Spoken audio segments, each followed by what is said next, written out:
Alright, welcome everybody. Appreciate everybody showing up. Scroll up here to the top of these comments and see what we got going on here. My brother Joe, what's up, Cyclops videos. If you guys aren't aware, which I don't know how you wouldn't be at this point, but if you're looking for an optic and you want to know bullshit kind of review on it, then Cyclops videos. He's probably how I've researched most of my optics. Super good guy, super good YouTuber, so check him out if you haven't. Let's see, John Rollins, what's going on? The Loso, Shaggy Rifleman, what's going on, brother? Nice to have you. Mr. Kent Davis, always nice seeing you. Romeo Bravo, let's see what else we got. Juan Prats, who may or may not be here anymore. Steve, who's looking for a 457. Chris Beck, the man, the myth, the legend. What's up, Chris? David Reinheimer. Mark Lanfear, what's going on, brother? Hope I'm freaking saying that the right way. Lanfear. Everything's good in North Carolina so far, I guess. Except for not having matches, which kind of sucks. What else we got here? Robert Hardy, Kyle Roberts, 6.5 shooter. The Unforgiven Puritan, Troy. Aussie Steve, what's up, brother? Nice seeing you. Tim Rink, nice seeing you. Pravada, nice, man. Growing up. Douglas Helm, Matt Gaines, Chuck Kibling, and Living, what is that? Livingans, West Virginia, maybe? Aloso from Reedsville, right on, right down the road. You're enjoying this rainy afternoon weather then with me. What's up, Matt? So, I guess let's open it up with, let's see, what do we got? We got 54, that's good enough. So I'd be interested to hear if anybody's shooting a match or already shot a match and talk a little bit about match I'll be shooting next, and maybe if you guys are local, hopefully you can make it out. Let's see, more people pop. What's up, Andrew? Steve Z's in Raleigh, that's what I'm talking about. Got Chris, hey Chris. John, I'm doing, man, hope you are. Yeah, so I'm going to, I can't even remember the name of the town. I'm going to Virginia, which is, it's like 3 hours north of me. I'm going there. I think the match is on the 18th, which is coming Saturday. It's from what I can tell, it's like a PRS/NRL/Mars series match. There's under 20 shooters signed up right now, but from the looks of it, looks to be a good match. It looks like they have good props, and looks like they give out some pretty nice, like, kind of monthly trophies, but they are part of the Mars series. We'll talk a little bit about that too for those of you who are in the know and maybe shooting PRS or NRL or Mars, kind of what we feel like is probably going to happen next year, and hopefully that'll help you find some matches. So the first thing is, if you're not familiar with the Mars series, I believe originally was the Mid-Atlantic Rimfire series, and it was basically Virginia and north of Virginia, all in that kind of area, right on the coast. I think they changed the name of it now to like Modern American Rimfire Series or something like that. But now it's like PRS or NRL, where it's across the country, and they have regions. So you get a region, you shoot a regional qualifier, and then you shoot like a national match, which is pretty cool. And that first year they're doing that will be this year, I believe. So that'll be pretty cool. So if you're close to a Mars Series match, and you're kind of like on the fence about PRS or whatever, maybe jump on that Mars bandwagon, because I can tell you a lot of the guys shooting PRS aren't going to be shooting PRS, and a lot of the match directors who are running PRS Rimfire are not going to be running PRS Rimfire. And for me personally as a competitor, and not saying I'm going to win nationals or anything, but I want something that's fair and equitable across the board, and PRS this year, I mean, as an organization, just seems like totally dropped the ball. Had one region who shot a regional, their regional match. They were awarded the ability to use Mulligans. No other region was allowed to do that. Then the match was shot in a region, and now they've announced that next year's national will also be at the same place in their region again. So to me, that kind of seems like BS, that you're letting everybody in that area know, hey, go practice at this one spot all year, because that's where the national is going to be. And to me, it just doesn't sit right with me, so I'm not sure I'm going to shoot much PRS, but Let me get caught back up here. Let's see. What's up, Tyler? Will's your 17 HMR barrel. I have not, because we cannot use 17 HMR in competition, and I don't mind 17 as a caliber. I think it's a great little hunting caliber, but I don't have enough ammo variety to do with it what you can do with 22. So there's just no way you're going to find that magic lot in the slim pickings that is 17. So I've kind of stayed away from them. But it's a Lilja barrel. I mean, all my Liljas have been hammers. See, Richard, he's in Granite Falls. Nice. Falls well. First match in January. Kind of sucked. Yeah.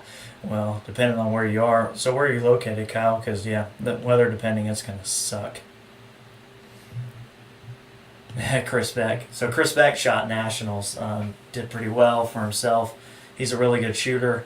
I think you won your region, right, Chris? You were number 1 going into it for your region. But Chris is a really good shooter. And, yeah, Texas had some crazy wins in small targets, so I'm kind of sad I missed that. And we got Michael from, I think that's Central Ohio. MXJ23, what's up, brother? Let's see who else we got in here. Okay, good one. Hot, oh my god. Chihuahua, alright. Hot Chihuahua. By far, if you're starting with a good platform like CZ, I'm going backwards here, Voodoo, Rimex, Tika, anything is reputable. The biggest gains you're going to see is with ammo, lot tester ammo. For every gun out there, there's a lot of ammo out there that's match ammo that's going to hammer out of it. Some are less picky, some are more consistent, but ammo, bar none, lot tester ammo, you'll get the biggest gains of anything, because you can have a $3,000 to $5,000 rimfire. If you don't put the right ammo in it doesn't matter. It's going to get outshot by $300 rimfire. So definitely ammunition. Any plans for older guns and channels? Kimber. I got a couple of friends that got some older rimfires, and I kind of want to do a bench rest gun. It's not like on the bubble as far as videos that I'm like planning heavily right now, but I think I want to get like a older rimfire that's just single fed and have it as a bench rest gun just to see what we can do with it. So potentially, yeah. Let's see. Mulligans are also offered some of the X matches and not at others. What the hell is a mulligan? Yeah.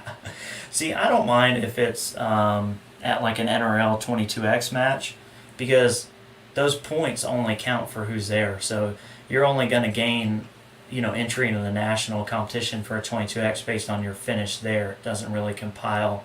But, when you have a regional qualifier and you give out mulligans, say Chris Simmons, he won the finale, obviously, but he didn't win overall points because he had a terrible regionals match. If he had a mulligan at regionals, the one stage that he, I think devastated him, because I was in the squad. If he'd had a mulligan, I think he'd have sat back down, reshot that stage, probably cleaned it, and then he wouldn't have had all that weight on his shoulders going forward. So I kind of almost think that Chris would have won our regionals had he had a mulligan, which would have definitely won him the overall. So yeah, I just think it's BS. I think everybody does. So let's see. March shot my first 22 long rifle PRS match, Texas Precision Monthly. Watched the second day of national match. I'm sitting on go with my 4. Nice, man. Hope you're liking it. Thanks, Shaggy. Appreciate you plugging me there. Yeah. So the website, for those of you who are probably in here, you already know. I got a bunch of like company links on there. Now they're not affiliates. They're just companies. Some of them haven't even supported the channel in any way. It's just a list that I keep compiling of people that I know are good. So if you're looking at buying stuff you're not sure to get it from, just go to the website, scroll down to the bottom. You're going to find a list of really good companies there, and can't go wrong with those guys. Uh-oh, Midwest. Did some wheeling and dealing and got him a Night Force. Nice, man. And yeah, Kyle's in Texas, so yeah, I can see why you were dealing with a bunch of weather. Let's see. Shaggy on it again. Here's a good one. PRS, NRL, and what you actually shoot. I only know ARA. Okay, so yeah, that's a good thing. So both PRS and NRL are going to be positional heavy matches. So moving under a time clock, usually it's 90 seconds. It can be 120 seconds depending on where you're shooting. But you're going to have varying distances of targets. Now when you shoot NRL, that's at an organizational level that they come up with a course of fire, and every club shoots that same course of fire. When you go to PRS, it's on the match director to make whatever he wants. There's very basic rules, but at the end of the day, you're shooting under time constraints, and you're shooting off of barricades or any crazy thing they can come up with to put you in an unstable position at any given array of targets, and basically nothing is off limits. So PRS, you can shoot out as far as the match director wants you to. NRL option 1, which is a new thing they've done options. Typically NRL was 100 yards and in to make it more accessible. They've since then added an option 2, which allows ranges that have the capability of shooting out further. So like I said, they organizationally create the course of fire for NRL, and that's so everyone across the nation is shooting the same course of fire on a monthly basis. PRS is more kind of like open to the match director. So NRL also has what they call an NRL 22X match, which is basically a PRS match for NRL. The match director makes whatever he wants. It's his course of fire, his targets, doesn't matter. He can do what he wants. Now, I typically shoot PRS, but I'm probably going to shoot NRL on a monthly match basis, NRL 22X and the Mars series this upcoming year. So shooting I do is, positional. I enjoy it because it's extremely challenging. I know bench press is equally challenging. I would say bench press is more challenging on the aspect of your equipment setup, and those things have to be perfect. Because it kind of, I'm not knocking anybody who shoots bench press, but the name of the game is to kind of take yourself out of the equation and have your equipment do the work for you. PRS, NRL 22, NRL 22X, Mars matches. It's definitely more the Indian than the Arrow. You have to have really good equipment because, people often discount having a super accurate rifle for those because the targets are bigger. But, if you're shooting at a 1-inch target at 100 yards and you're on a barricade and your reticle's moving across the entire target, you need that thing to be pretty freaking accurate because you don't want to miss being on the target, but because your gun wasn't accurate enough. So I don't want to take up a lot of time with that, but if you have specific questions about that, pop them down below and we'll get to them for sure. Mr. Joe Ray, man, I'm going to plug you again because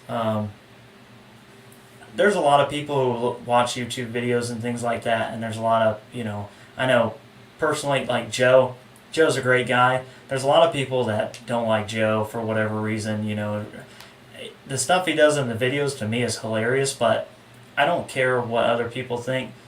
This guy kind of went out of his way. He didn't need to help me, and I was, smaller channel than I am now, which is not enormous, but he didn't know me from Adam, and he went out of his way to hook me up with a lot of companies so I can bring things on, give things away on the channel, do more things on the channel, and he has zero to gain from that. So when people are helping you and they don't have anything to gain from it, those are good people, and Joe is one of those. So if you're not familiar with Cyclops videos, then please go over there and subscribe. And he's just starting Rimfire videos, so you're going to get to see probably me wax the crap out of him on a Rimfire competition because I kind of already told him there can't be 2 Rimfire shooters on YouTube, at least not the King. So we're going to have to figure out who that is and settle this on YouTube, I guess. Commando 97, what's up, brother? Let's see, make sure I'm not missing anything good here. Let's see. Thinking about an entry-level rifle, I've been looking at the Ruger Precision Rimfire. I haven't through 8, so I use it as a trainer, also kind of dual-purposing it. The RPR is good. Problem is the rotary magazines suck. And that's just, it's a rotary magazine that's designed to feed a, like a semi-auto 1022 action where, precision wasn't the main focus there. So that's the main problem with the RPRs. You are maiming the crap out of really soft lead match bullets before they even get in the chamber to be shot. And if you're shooting 100 and in, NRL, totally fine. Doesn't matter at all. And I know some people have RPRs that hammer, but once you start getting out there a ways, to me, it just can't.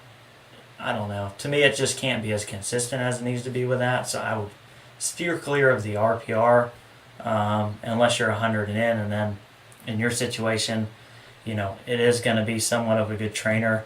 Although I feel like 700 action in the long run may work out better for you, but obviously that's pretty subjective. Holy moly. I'm way behind. So NRL, for the regular ones, I can tell you from looking, I haven't yet to shoot one. I've watched a lot of the course fires and looked at a lot of them. Targets are very generous. So, you're shooting out to 100.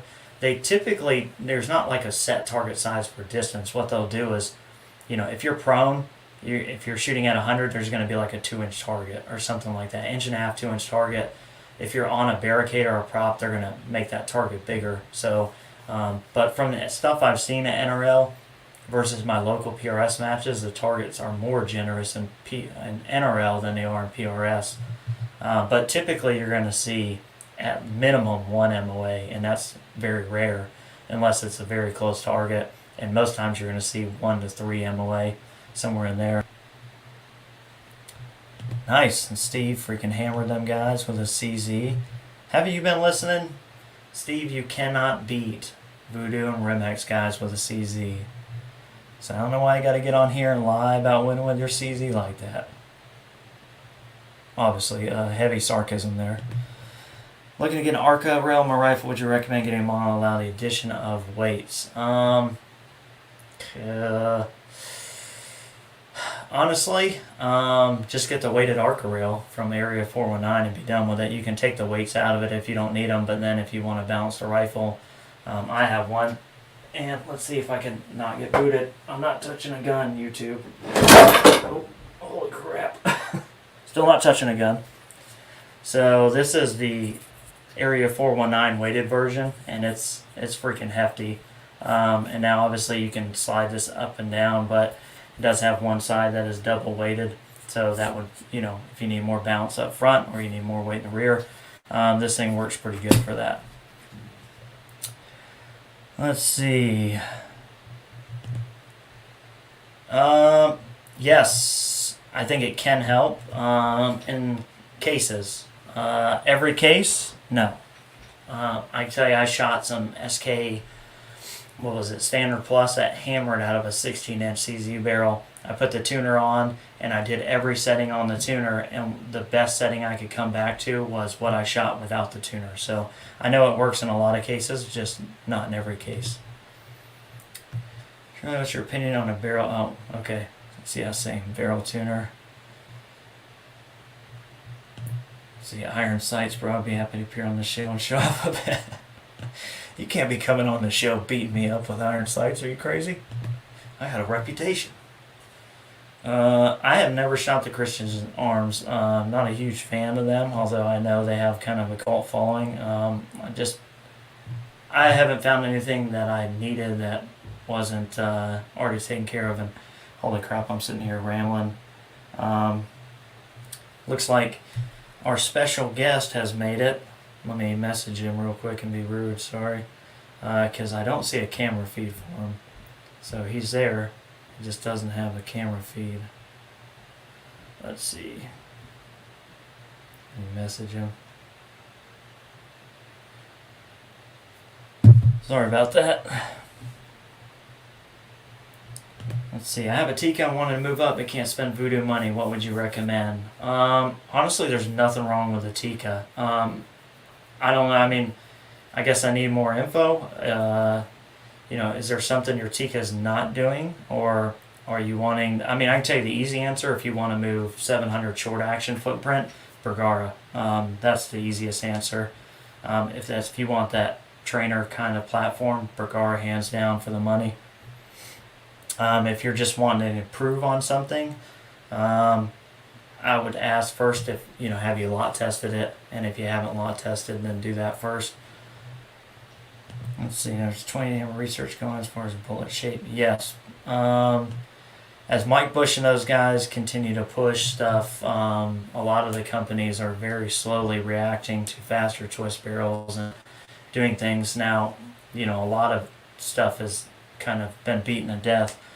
The BC is probably not going to get much better than what it is right now. Chris Beck. I've tried it on the CZ, not on either one of those over there on my other CZ.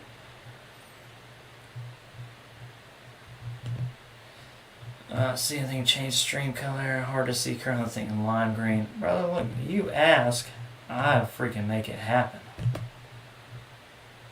I'm gonna do it right now, if I can. Yeah. We got to make Shaggy happy. He's the moderator. He'd probably kick me off my own live stream. Let's see if that worked. Bam. There you go, brother. Let's see. It's a good one. Do you have to use a Kestrel beacon? No, absolutely not. Kestrel's nice because it combines everything. Honestly, everybody in the shooting industry and world is so nice that when you're sitting there, you don't need it. Take a Ballistics app on your phone or whatever and have someone get the win for you. They'll bring the win. And Darren, if you're still listening, it's still showing. It's showing up as like a blank white screen, brother. But no, you do not need a Kestrel. It's nice to have, for sure, but not necessary by any means. See, you're running an MTS 4CZ match and all in stock, all different. Nice. Uh-oh. Nice. Fuji Matosa. Hello from Kazakhstan. So I have been not super close to Kazakhstan. I was in Tajikistan for a little while with a U.S. ODA team training the Tajik Special Forces. So I don't want to misrepresent myself. I was not on the ODA team. I went with them and supported them for that. But close to your neck of the woods. Let's see. That's right. Matt Gaines said, "Love Joe. He's the man." He is the man. Let's see. And then Shaggy. Yep. If you guys didn't see that, Practice Score is probably the best tool, and Facebook now, honestly. Let's see. Alright, you guys are bragging on Cyclops too much. Pound that monster. Yeah, that's my brother, by the way. Uh-oh, we got Travis Smitter, probably the best freaking trophy maker on the damn East Coast. His trophies are freaking awesome. He made this. Well, I can never do this. This one. And, well, actually, I think he made that one too. He makes freaking crazy good trophies. So I made some trophies trying to get some set up for a match. My daughter shoots it. I'm just trying to help him out. And I suck. Travis doesn't suck. And Darren, we got him. He's shaking at me. Let's bring him on. What's up, brother? Hey. You made it. Obviously, I'm technically challenged in many different ways. So. Yeah, don't worry about it. No worries. So we got Darren on here. Darren, why don't you go ahead and give him your 30-second sales pitch? Oh man. So yeah. So I'm fairly new to the competition game and YouTube world and all that kind of stuff. Got into NRL 22 about 2.5 years ago, and actually I enjoyed the question about the Ruger Precision Rimfire because that's what I started with, and then shot a year with it and found out that there's probably I kind of outgrew it. I've got some thoughts on that, and actually that's kind of what I've got a small YouTube channel, and it's nothing special. It's me rambling about my thoughts, and that's really kind of the first video that kicked it off as I talked about the Ruger Precision setup for NRL 22, which is all I was shooting at that time. And, as a new shooter, I thought it was the greatest thing ever, and it was a lot of fun. But about a year into it, I kind of found my limitations and switched to a Bergara, and then been shooting that since. And not quite a year ago or so, had the opportunity, invited to be a part of the Bergara competition shooting team. So shout out to Travis Schmitter. I heard his name on there. So he's a fellow Bergaran, and yeah, it's a good time. So Yeah, Travis is hanging out on here. So let me dump you one more time because you are like your screen is totally green right now. oh, good.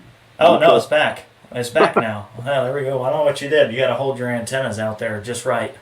Yeah, as you can tell, I'm in my basement bunker here, and I don't know, my laptop hates it down here too, and Yeah.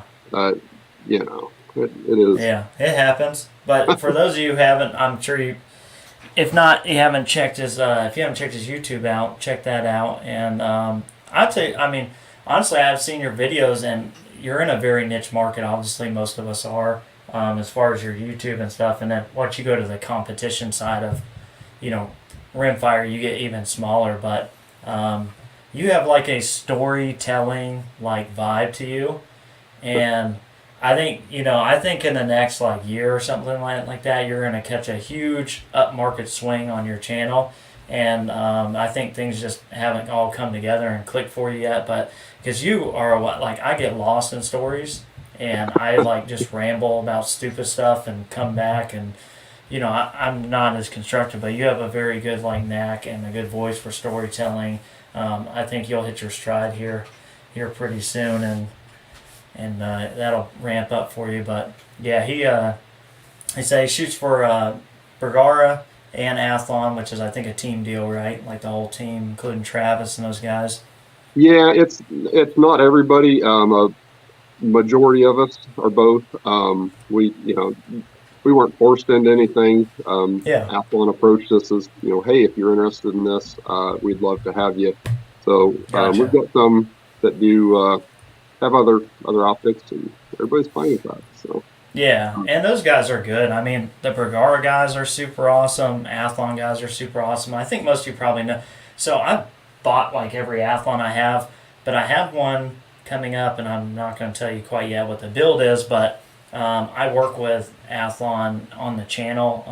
Obviously, I'm not. It's not like a shooting gig, but my dealings with those guys, I approached them, said, "Hey, this is what I want to do. I'm a small channel, and I really can't afford to do all this on my own. Would you be willing to help us out?" And it was like that day. They were like, "Yeah, and we're going to give you a second one to give away because we like the channel." And I mean, they were awesome. They're freaking good people, and they got good optics, good customer service, so it's hard to beat that. can I jump in real quick with an Athlon story? Yeah, go ahead. So I can't remember exactly how long Athlon's been around, but they're actually here local to me. They're about 10 miles from my house. And Nice. when they first started coming on the market, I don't know, whatever it was, 5 or 6 years, something ago like that, they seemed to be kind of, people really liked them, but you couldn't find them in a retail store, right? And I really wanted to put my hands on one before I shelled out the money. And so I just called their company number and said, "Hey, is there anybody around here local that has these in stock?" And they said, "No, but stop by." And so I just went right to their headquarters. They just moved to their new building. They just let me in and toured me around. And I was nobody. I mean, they'd never heard my name before.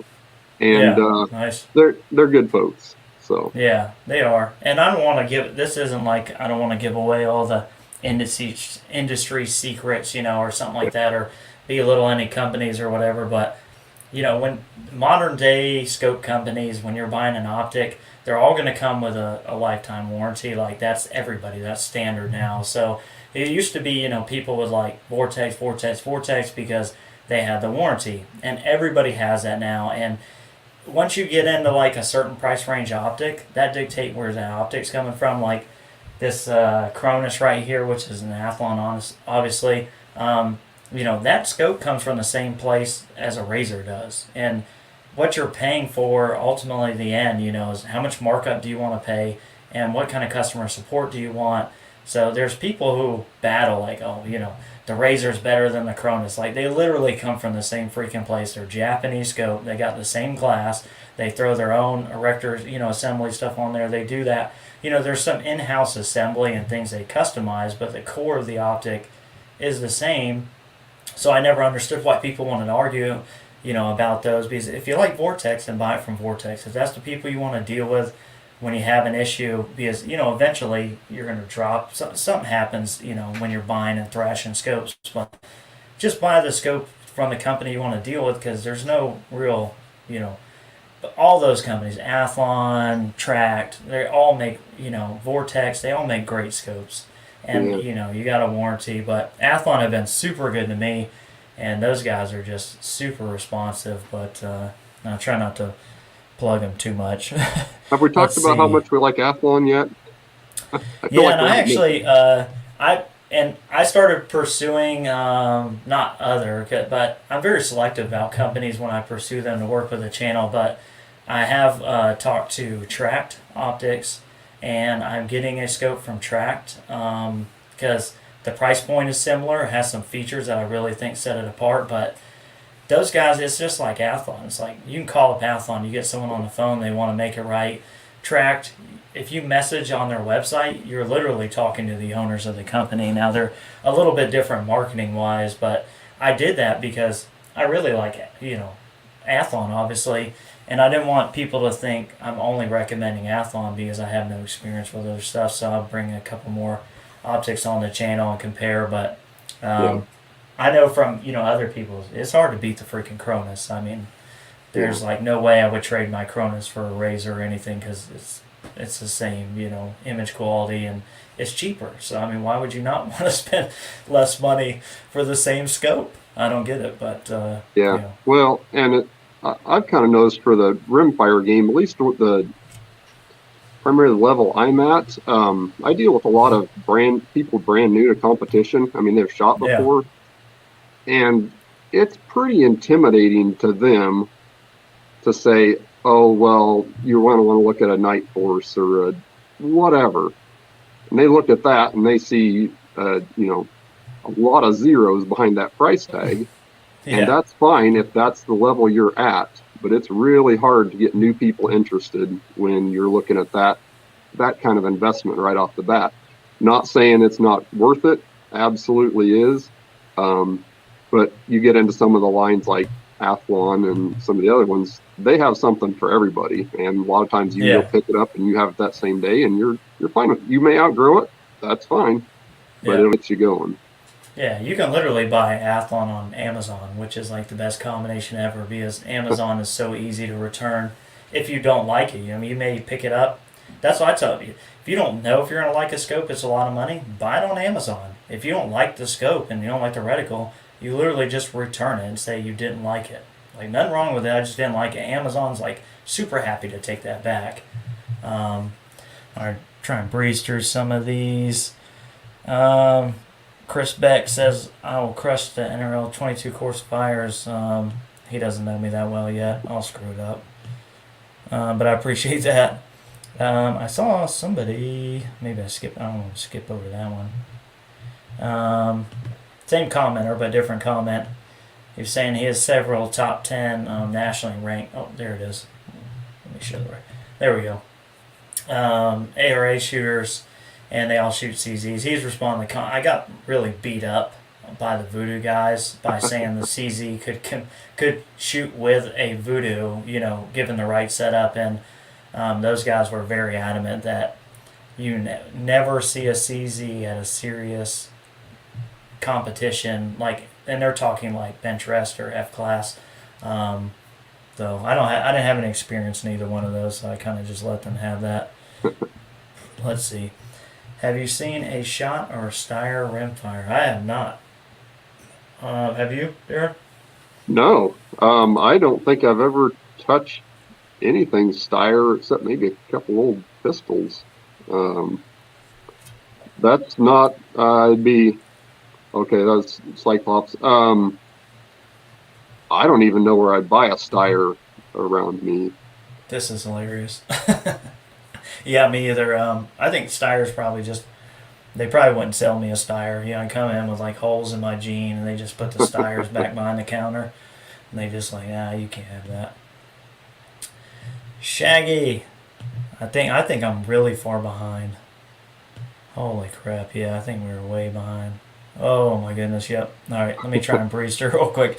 If I hit anything pertinent, I'll keep cruising and let Darren answer some of these. He has a ton of knowledge. Lots about Joe drinking beer. Um, you may know some any apps you like. Have at it, Darren. I shot an entire year with no wind meter at all, just using Straylock Pro. And for NRL 22, where you're 100 and in, it's pretty solid. Straylock is a good one. I've now kind of ventured out and applied ballistics and stuff with the Kestrels and all that. But if you're wanting to just input some stuff and be pretty quick and dirty, Straylock's a good one. Yeah. The for you MSU, he asked earlier. He was talking about maybe upgrading his Tika. The Tikas I've seen, they shoot just with a CZ. I mean, that's no like the action's good. I don't think you're losing anything. So if you're really wanting more, like really wanting more, I would just go ahead and bump up to the Bergara because then at least especially if you've got a 700 short action big gun you're shooting. And somebody had asked earlier, I kind of went right over it, but about us shooting Centerfire. I shoot a little Centerfire. I'm going to be shooting big gun PRS hopefully next year. But what about you, Darren? You be shooting any Centerfires out there? I did back pre-kid day, and then I ran out of time and budget for that, and so that's kind of what got me into Rimfire. And now Bergara has actually got a pretty serious contender in the PRS rifle offering now, their comp rifle, and I just got one of those in 6mm Creedmoor. Hoping to get that out a couple of times this year. Again, with life, my travel time and budget's pretty limited, but hoping to get a couple of Centerfire matches this year. There you go. Yeah, I'm not going to shoot a lot. I'm under the same deal. I got too many kids to be shooting a lot of Centerfire. Yeah. Centerfire is so much fun, but unless you're really lucky, you're going to spend a lot of time on the road traveling places. Yeah. Oh, yeah. And that's what gets expensive when you're paying 2-day matches and hotel and fuel. Yeah, it's crazy. It's it's a lot of money just in that. Yeah, that can swing it. That's awesome. You got to really love it and be able to live that lifestyle. So. Yeah, it's not a poor man's game, that's for sure. And Unforgiven Puritan, yeah, you're right. And those guys, I don't want to. This is, I think, in reference to the scopes. I don't want to say that they're the same exact scope because they're getting the core of the optic from the same place. There's only so many plants in Japan that are manufacturing glass and stuff, and they put their own erector assemblies and all that stuff. They do all the assembly and they got their own knobs and all these little parts, and there's things that they can go cheaper on or go more expensive on to certainly would affect your experience with the optic. So they're not the same exact optic, and I'm not saying that you were saying that, just saying for anybody who's wondering, I'm not saying that they're both the same. So there could be some stuff built in, extra money spent on that Razor Gen 2 that is why they're marketing it at the price point they are. That's not in the Athlon. A lot of times that comes down to material, although I don't see it, but I mean, they're doing quite a bit of assembly themselves at the end. And Shaggy. Josh has no idea what exists how to have. That's actually the problem is I do. All my buddies shoot freaking Night Force. The tract is something going to be really... And I didn't know about these guys. I stumbled across them from Joe's channel. I looked and then I went to, Joe's Cyclops videos and I looked at his tract because I kind of heard some good things about him. And so I was like, I need to research another optic company that I can start running optics with. And man, those guys, it's $1,600. It's direct it's from directly from them to consumer. And they have freaking shot glass in a 34mm, 4.5 to 30 by 56. And it's like $1,600 with shot glass. It's crazy. Now they don't have as much travel.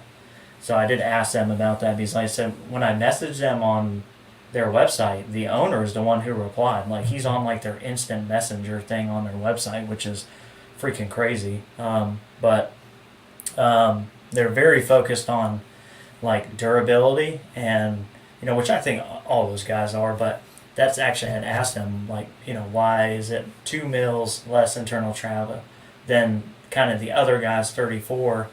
And they said that they just weren't willing to reduce the size of some components in like the turret assembly that would give them more, and they didn't feel like they needed it because this wasn't marketed towards rimfire. I don't think any sane person shooting centerfire has ever needed all 32 mils of their optic, and rail and all that.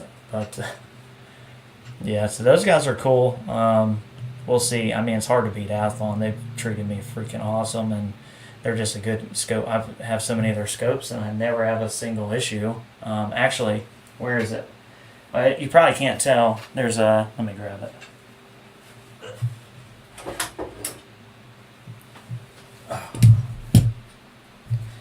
So this is a mortar sight for like the 70s or 80s or something like that, and the thing weighs about freaking 4 pounds, and it's like solid brass. That was on that shelf up there, and that rifle was right there. And when I put my banner up, I knocked this off, and it fell right on top of my Cronus, and it's totally fine. Like, I almost had a heart attack, but yeah, you can drop a mortar sight on your Cronus, it's still okay, then it'd probably survive with other things. Let's see, here's a good one for you. Because I'd say Darren has way more experience with 22 competition than I do. I'm a youngster in it. So, max magnification. I run a Cronus on my primary rig, and it goes up to 29. I like having that upper 24, 29, somewhere in there, just for when I'm doing, you mentioned ammo testing. Get that little bit of extra magnification from when you're testing your ammo, getting your zero, make sure you're right on there. In competition, mine pretty much stays in the 10 power range, maybe a little more if we're reaching out there. I'm spent my first years learning, messing around, so wasted a lot of time on the scope, setting up on a stage, cranked way up at 20 power, and spend 10 seconds just trying to find the target out there, and you don't need that for the match. I'd recommend getting it so you have it, but in a match, it's going to live at a lower power. So, the 624s, that's pretty popular for a reason. Yeah. Yeah, and I have the same experience. I only shoot paper with 29 power or true. And then I usually I'm a little bit higher on that. I shoot 12 to 15, but the good thing about it is you can always, like, people want it, like my daughter is guilty of this, she'll crank it up. And I always tell her, I'm like, you can turn it up if you need it, but why don't you find the target first and then see, oh man, that's pretty small, let me turn it up once you're on it. But yeah. I'm the same. You definitely don't need 29 power. I certainly like having it, but I can't see for crap, so. Yeah, if you're finding steel with 29 power, you're wasting a lot of time. Yeah, let's see. I've shot the Bartlin, and I've shot some good Bartlins, and I know there are good Bartlins out there. The Lilja, for me, it's the only one that you can adjust headspace on, so that's why I run it. Now, the Lilja's been an awesome barrel for my CZs, but if somebody else had something that I could do, easy head spacing on. Now, the easy answer is you can find any barrel you really like, take it to a gunsmith, and have them take 5,000ths off the shoulder, and then use shims to compensate for that. So you could do it yourself, but obviously Will's just taking the time to R&D it and figure it out, and I have no complaints. So I have tried the Bartlins, and they are good. It's just not enough to get me off the Lilja kick. Not quite yet. Yeah, Tyler makes some good points. Scope, just need to track and parallax the distance you shoot. That's why you need a Zico. He bamboozled us. Yeah. Well, I can buy a couple more Bergaras for that, and so. Yeah, here we go. So this is a question for both of you. What's your top pros and cons of both the NRL 22 and PRS Rimfire series? I'm like recently irritable about it, so we probably should let Darren start off. I'm sure he's got more positive. So I don't have. I've actually never shot a PRS Rimfire match. Our local range, we're going to host one this next year, our first one. I've shot Nice. NRL 22 and 22X. So 22X is going to be very similar to PRS, where Yeah. each match is up to the match director to lay out, and you can be as creative as you want. So things I like about NRL 22.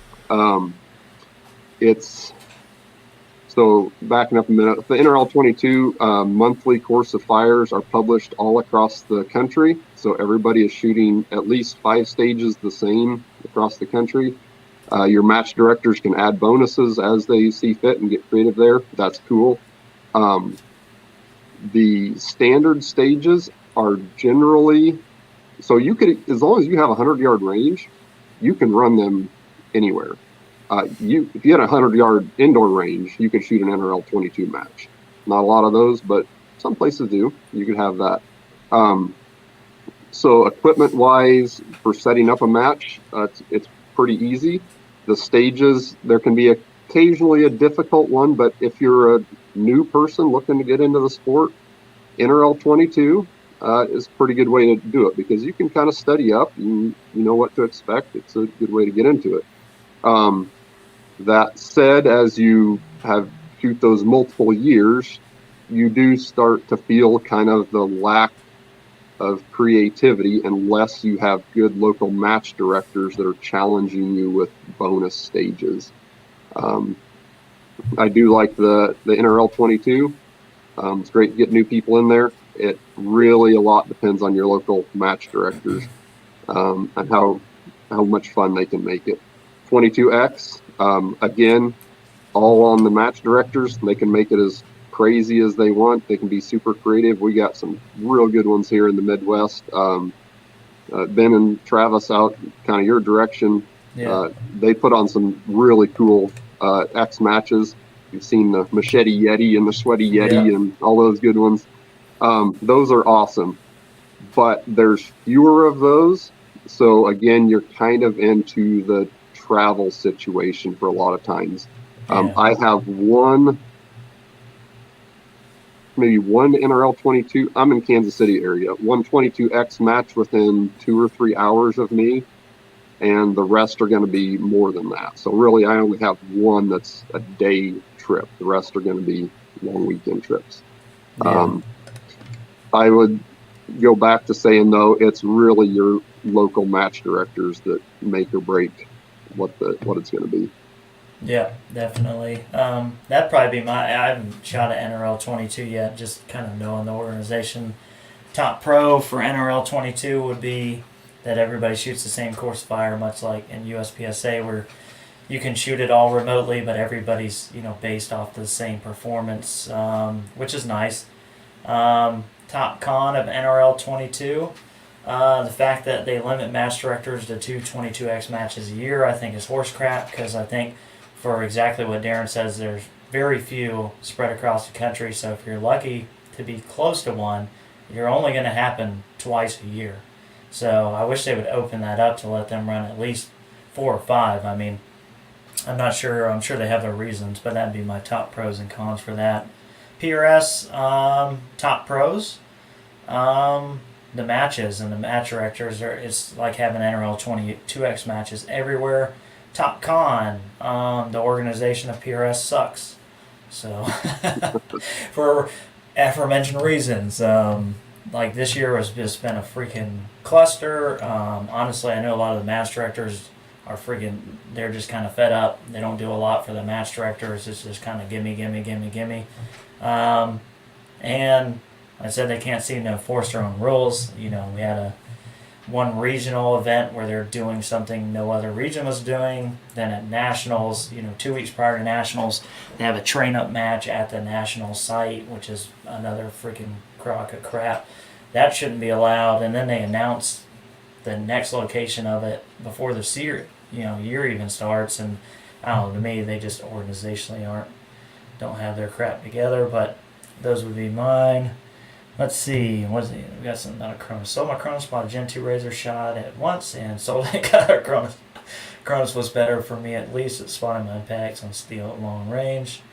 Yeah, I mean, they're both good. I mean, I don't want to talk crap about a Gen 2 Razor because I don't have the experience I do. Out of this, what did Aussie Steve say? One Voodoo yesterday, I kicked his butt big time on my CZ. Well, if you shot against me with my Voodoo right now, you'd be kicking my butt too. Um, I've been beat by a lot of different rifles, and it doesn't. yeah, it's Price doesn't mostly the really seem to shooter. matter too much. Yeah, I think I could put like a cricket in the hands of Chris Simmons and he would just beat the crap out of me on a PRS course of fire. Like, we, don't think you can stop that guy. we have a local. Well, he's not a young gun anymore, but shout out Zane if you're on here. Oh That yeah, I know what you're talking about. Yeah. yeah, shot a base class Tika all Mm-hmm. through his young gun, and it was kind of not so much of is he going to beat me, it's by how much. Yeah.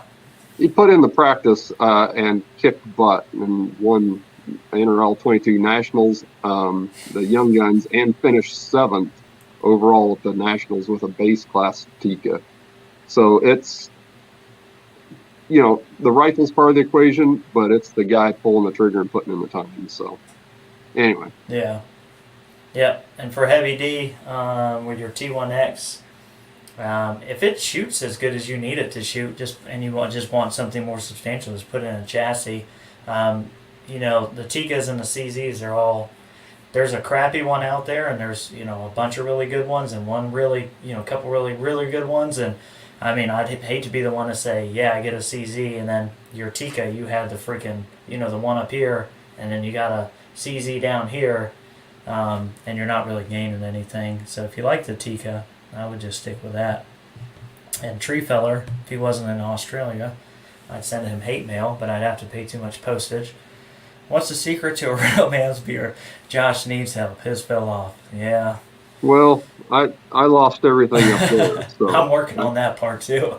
I tell my wife I'm going to do a comb over beard thing, and she's not impressed. So Yeah. And did you try a Russian ballistic app, Straylock? I did, actually, before I knew it was Russian. Straylock's really good. You can't go wrong with it. At the end of the day, I think people think, these ballistic apps are some kind of like, miracle thing, or the Kestrel's like some super science. It's not. I mean, it's just a bunch of mathematical equations. It's speed of the bullet with the BC, and elevation and some environmental things, and it's a pretty like canned, just program. Like you can literally make your own dope in Excel, like very easily without any of those. But yeah, Straylock's good. I like Straylock. but it's not. I mean, math is only as good as the numbers it gets, right? Yeah. So Exactly. I'm not good at math, and I often screw it up. So I can't yell at my Kestrel for giving me the right answer if I put in the wrong info. So. Yeah, and I think that's where most people start off wrong. And I'm actually doing a video, shooting it tomorrow, about truing. So it won't be specific to the Kestrel at first. I'll be using the Kestrel, but I think so many people start out, winging it. Like they go and shoot a 50-yard zero, but maybe their range, it's like some range, and maybe it's 52 yards. And then they figure out their muzzle velocity based on dropping 100, but maybe that's 96 yards and it's not 100. And then they start shooting targets, and at the 150-yard line, maybe it's 147 yards. And like Darren said, it's all mathematic equation. The more accurate the input, the more accurate the output. And so you got to start like with really super accurate and being super anal, and then it'll kind of grow from there. Let's see. Do you have access to the chat, like the box? There are a couple people asking if you drop your YouTube channel in there. Well, I don't know if Shaggy got it. I will. Since I had switched my phone, I lost that. But it's just Darren No, DB. I got it. You're good. So, there you go. I'll get a link off of YouTube. Yep. So if looks like I'm sparing off into space, because I am. Oh, that's all right. I'm. Yeah. So there's all kinds of stuff on there. It's not just most of it's Rimfire and Bergara related, but there's some deer hunting stuff and some reloading stuff and whatever I feel like talking about particular day. Yeah, and you got good stuff on there. Uh-oh. Is that Dick Hedges in there? Oh, Jesus. Who let this guy in? We need you to shoot a match down here in Florida. Validate that data. Old Dick Hedges. He had Rick come out there. I can't believe them North Carolina boys. Oh, wait. There he is. Speak of the devil. Old Pickle Rick showed up here to flex on us. He went down to Florida and flexed on all the Florida boys and got second behind Chris Simmons today. I saw that. Wasn't far behind him either. Look, I came to your aid on Facebook. Chris was talking about taking you to Gapplebee's and all this, and I looked at practice score. That was a 4-shot kind of. That's not Gapplebee's. I told Chris he was kind of running low on Gapple sauce because 4 shots isn't a whole lot. So old Pickle Rick nearly got him. Yeah, the close one. Let's see. These guys. I don't even want to highlight half their comments. Hell, these guys are in here. Oh, Pickle Rick. I'm trying to get caught back up. I'm so far freaking behind. Here we go. I missed this. This was probably forever ago. Have you guys ever been to Gapplebee's? Yeah. Chris has taken me to Gapplebee's a few times. Rick took me to Gapplebee's at regionals. But look, so this is what happened. Rick sold me a Voodoo. Obviously a counterfeit. I don't even think it's real Voodoo. And the thing, I think he's like filed on the firing pin and all sorts of crap. But he sells me on this just so he knows I'll have to shoot it at regionals because I can't leave a new gun alone. And just so he can beat up on me in front of all my friends. I mean, you think somebody's your friend, your YouTube buddies, but don't trust that guy. And we're also, has he made it yet? I'm racing Rick, which is your 6 cover to 10,000 subs. But he's like less than 100 away, so.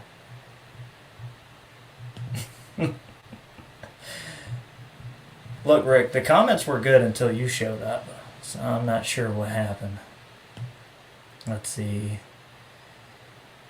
Nice. Dick Hedges says CZ has a great junior club program pricing. Maybe if I send him a picture of me, I can get in on that pricing. Apple butter on a stick. Oh, these guys. Let's see. Almost caught back up. Oh, Tree Filler. They got first and second. He said, was there only 2 shooters?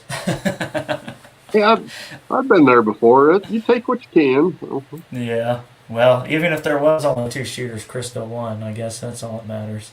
That's like, I don't know how many people showed up to regionals, but it didn't matter because I was there to beat Rick, and I had a crap day, and he just stomped me, and that's all I cared about. I didn't care about the other, 1 million people that came in front of me. I just cared that Rick beat me.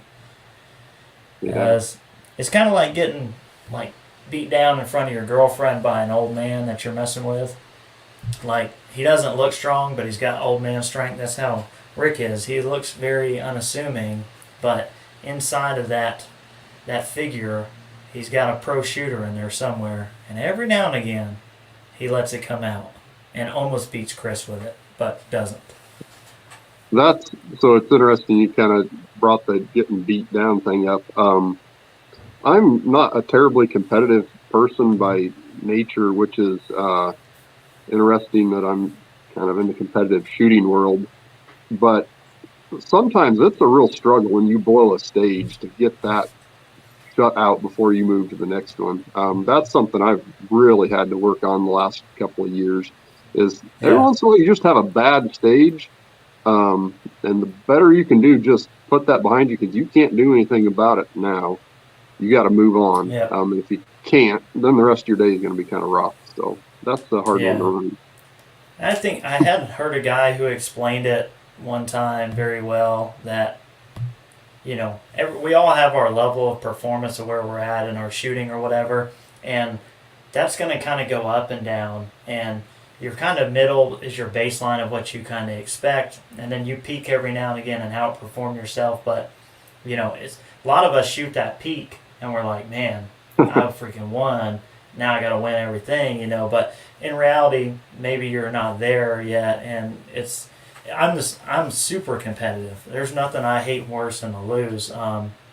Actually, we shot this local match, the one we're going to go to tomorrow. My daughter ended up getting second for varmint, and I was shooting in it, And I'm not even gonna kid you, like I was shooting and we were in the same division, and the last day, the last match for points, I had enough points to like basically sweep the thing, but she was in second place. We thought she was in first place. So I got to those points and I had to sit there for a minute. I am so freaking competitive. I had to actually stop and tell myself, like, just stop. There's like, you know what I mean? But I'm so competitive that even though it's my daughter, like when we shoot, I don't let her win.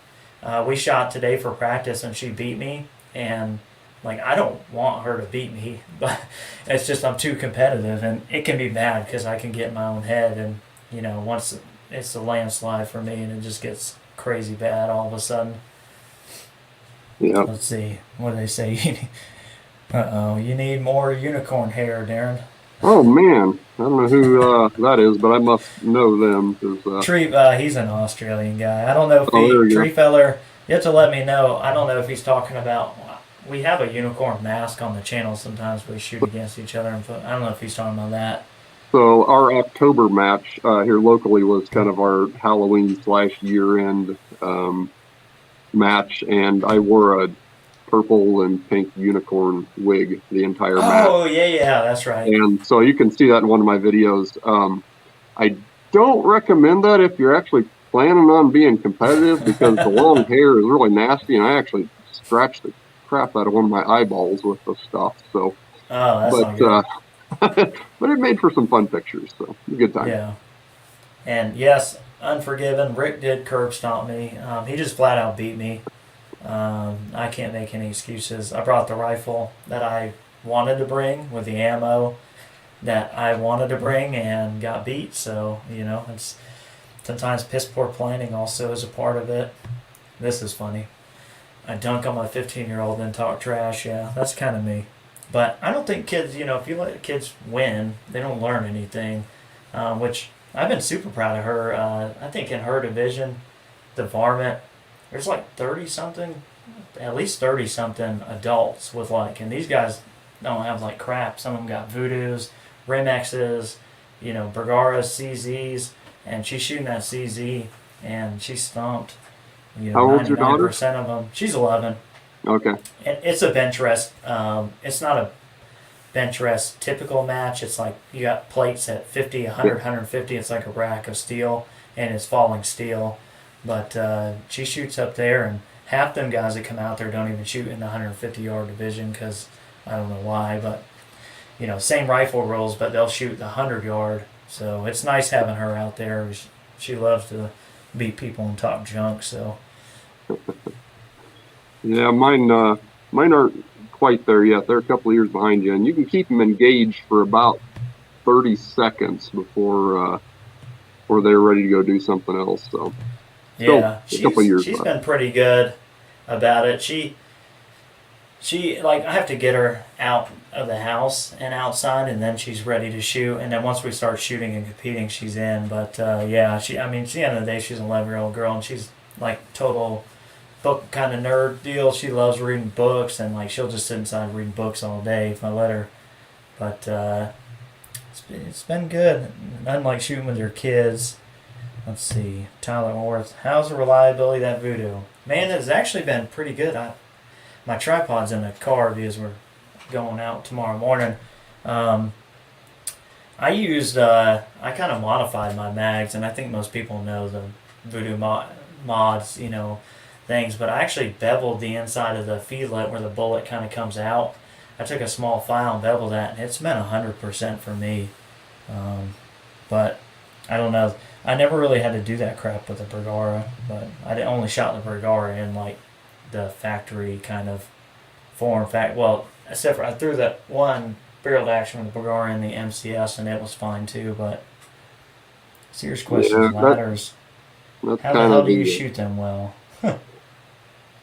Tree Feller, you need to hit up Chris Simmons about ladder shooting. But for me, I don't know. I find the ladder pretty easy because it gives me 2 points of contact to kind of a rung to put the rifle on, a rung this way to push up against. I can trap it, and then I never have much problem with it because we shoot our 100-yard, our 50-yard KYL, at 100 and 130 yards, I shoot at those most time, either off a tank trap or the ladder, and the ladder's way better than the tank trap.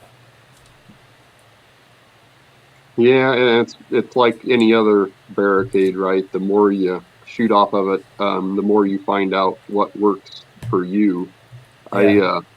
I tried to watch my first couple of times, watch what other people did, and found out that doesn't work well for me. I'm built a lot different than a lot of other people, so you have to find what works for you. But pay attention to the fundamentals, as many points of contact, build your solid bone on bone, all that good stuff. But it just takes time running through it. Yeah, and maybe Darren, you've seen some of this, but I think this question: have you messed around with the action screw torque to improve accuracy specifically on your CZs? And I think probably 6 months ago I would have answered this differently than I would now, just because I guess what I've seen. But I think there's a pretty generous range of action torque that you can have that's going to be fine and not affect accuracy. Now, what I did before was I used to test it, but the thing is if you take your ammo and your rifle and you run like 10 strings of 5-shot groups, you're going to see it open up, close up, open up, close up, open up, close up. So it's really, unless you're one that can, you probably need a whole brick of ammunition and you need to shoot one action torque, and you need to put down like 20 groups and get an average, and then let the barrel cool, let everything renormalize. Might as well freaking reclean at that point, retorque to whatever, and go shoot another freaking 20 groups, because until you start playing with those like heavy averages, you're probably not going to be able to tell anything based off of just testing. So now I would say, as long as your action isn't loose and it's within 10 inch-pounds around there, then it's probably not going to hurt you at all or help you. Yeah, and that's pretty much my experience too. I did a lot of that with my one Bergara here in the MTA, and I would just find a torque that I was pretty sure was better than the rest, and then try to repeat it, and it didn't. So I found that if I default to the factory, then I know that I'm just going to set it there, and that's acceptable accuracy to me. Otherwise, I'm just chasing my tail around a lot. Yeah, I know some people who have said that, and I don't doubt them. Every action and every stock is different. If you got a really light stock with no pillars and things like that, you're going to get to a point where certainly you can start compressing the stock, and then you're essentially taking the torque out of it as it shoots. It starts loosening up, but. Yeah, some people have found really good success, but I think as long as you're just reasonable, especially if you got me, I like everything now. I got it has pillars, so I just tighten the crap out of it all. Well, and a lot of that comes down to the same. I mean, see all these questions on Facebook. I have this rifle. What ammo does it like? Well, I can tell you what mine likes, and yours may be the same model, but it's not an identical clone. So yours is going to be different than mine. You're going to have to figure it out. I can recommend something, but you got to do the work on your end and figure it out for your rifle. Yeah. So tree feller, if you call Voodoo, they actually have Ely specific followers, but I wish I don't have a mag in here. I got a fake mag. On the feed lip, kind of like on this side of it where the projectile would come out, I took a very small, half rounded file, and I just gave it a bevel because there's a flat kind of sharp edge to where that flat nose can hit. So it's kind of catching the bottom of the flat, if that makes sense, and it won't allow it to come out of the magazine. So I know it's just putting just a little bevel there, and I can use either follower, but Voodoo does have the Ely specific follower, so and they'll send them to you for free. Maybe not to Australia because you're in Australia, but they probably will still, actually. But I have no problems with the Ely flat nose. What is Travis saying? Travis Schmitter. Just when I catch for the MPA is a must. Also assemble my action and chassis wall, vertical barrel up. Yeah. I think he's responding to somebody too who's asking, but yeah, It's definitely nice. I wish I had my mags in here because I made all sorts of crap. I put little pads on the back here so they can't rock, and because that's the enemy for Yep. PRS NRL. If your mag can rock backwards, then you're basically moving the bullet position, and now that controlled feed can't get it, and you're just hosed. So MPA adjustable mag catch is freaking money. Let's see. General consensus: it cuts 22 arm plays to clean the barrel between. Yeah, I think there's people on polar opposite. Now I'm on board with this now. It used to be the opposite. Like I ain't cleaning it for nothing, but my God, the barrels I have besides the Ace barrel, them freaking things. Like I think they're just passionate about collecting carbon rings. Like that's their hobby. Like my barrels are just like who can get the biggest carbon ring the fastest wins the pot monthly or whatever. But yeah, after like 200, 300 rounds, I've got to get my chambers clean. Now, it takes like 2 patches to clean a barrel, but chamber is a little different. Let's see. I must have missed this, but he said he did all that and he still has issues. Let's see if I can go back up and find what he's talking about. Yeah, unfortunately. Oh, here we go. He had a question for you, Darren. Yep. So I apparently am one of the few people in the entire universe that swapped my rifle out into a chassis and had absolutely no problems at all with it. So I have very minimal hands-on experience, messing around trying to get it feed. I have actually never had a feeding issue in my Bergara's factory or chassis. I had a couple of ejection issues, fixed that. But adjustable mag catch gonna be the first thing I'm gonna ask you to try to get the wiggle out of there. Some people have had to put Velcro or something like that either in the mag well or at the front of the mag, just so the mag is setting where it needs to each time. That without I feel like I'm not answering that because I'm really not. But it's one of those things that unless you can actually hold the gun and see what it's doing, it's really hard to give advice on that kind of thing. Yeah. Oh, yeah. Yeah, that mag's got to be perfect. He said, was this the lug thingy in front of the action screw in the MPA chassis? Do you use that? Nope. I when I first actually bought the chassis secondhand, came with it, and I looked at it like, what is this thing for? And I pitched it to the side and never used it. So. Steve's got a good question. Josh, how do you clean a carbon ring out? So I can tell you, it's barrel dependent on how much like it wants to punish you from my barrels, but I used a Vortex Rimfire blend, and that's all I use. But yeah, the good stuff.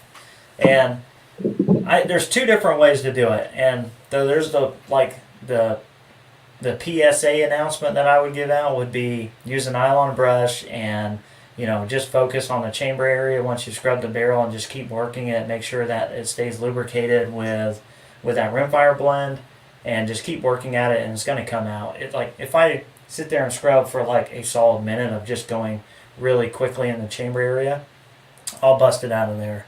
The non-PSA announcement for those of us who have like rimfires everywhere and crap to do is why not just take your nylon brush, dip it in some rimfire blend, I go into the chamber, and I go very low speed on a drill, and I just let the nylon brushes just churn around in that chamber area because there's no rifling in there, and it's a nylon brush, and it's wet with rimfire blend. That takes like 10 seconds to 15 seconds of that, and the carbon ring is gone, and I haven't seen a single mark. Now, of course, if you got a jacked up brush or a jacked up, like extension or, cleaning rod section, then you can do some really stupid stuff in there. So I would say if you're going to do that, barrel out of the action for sure. That's how I do it if I need to.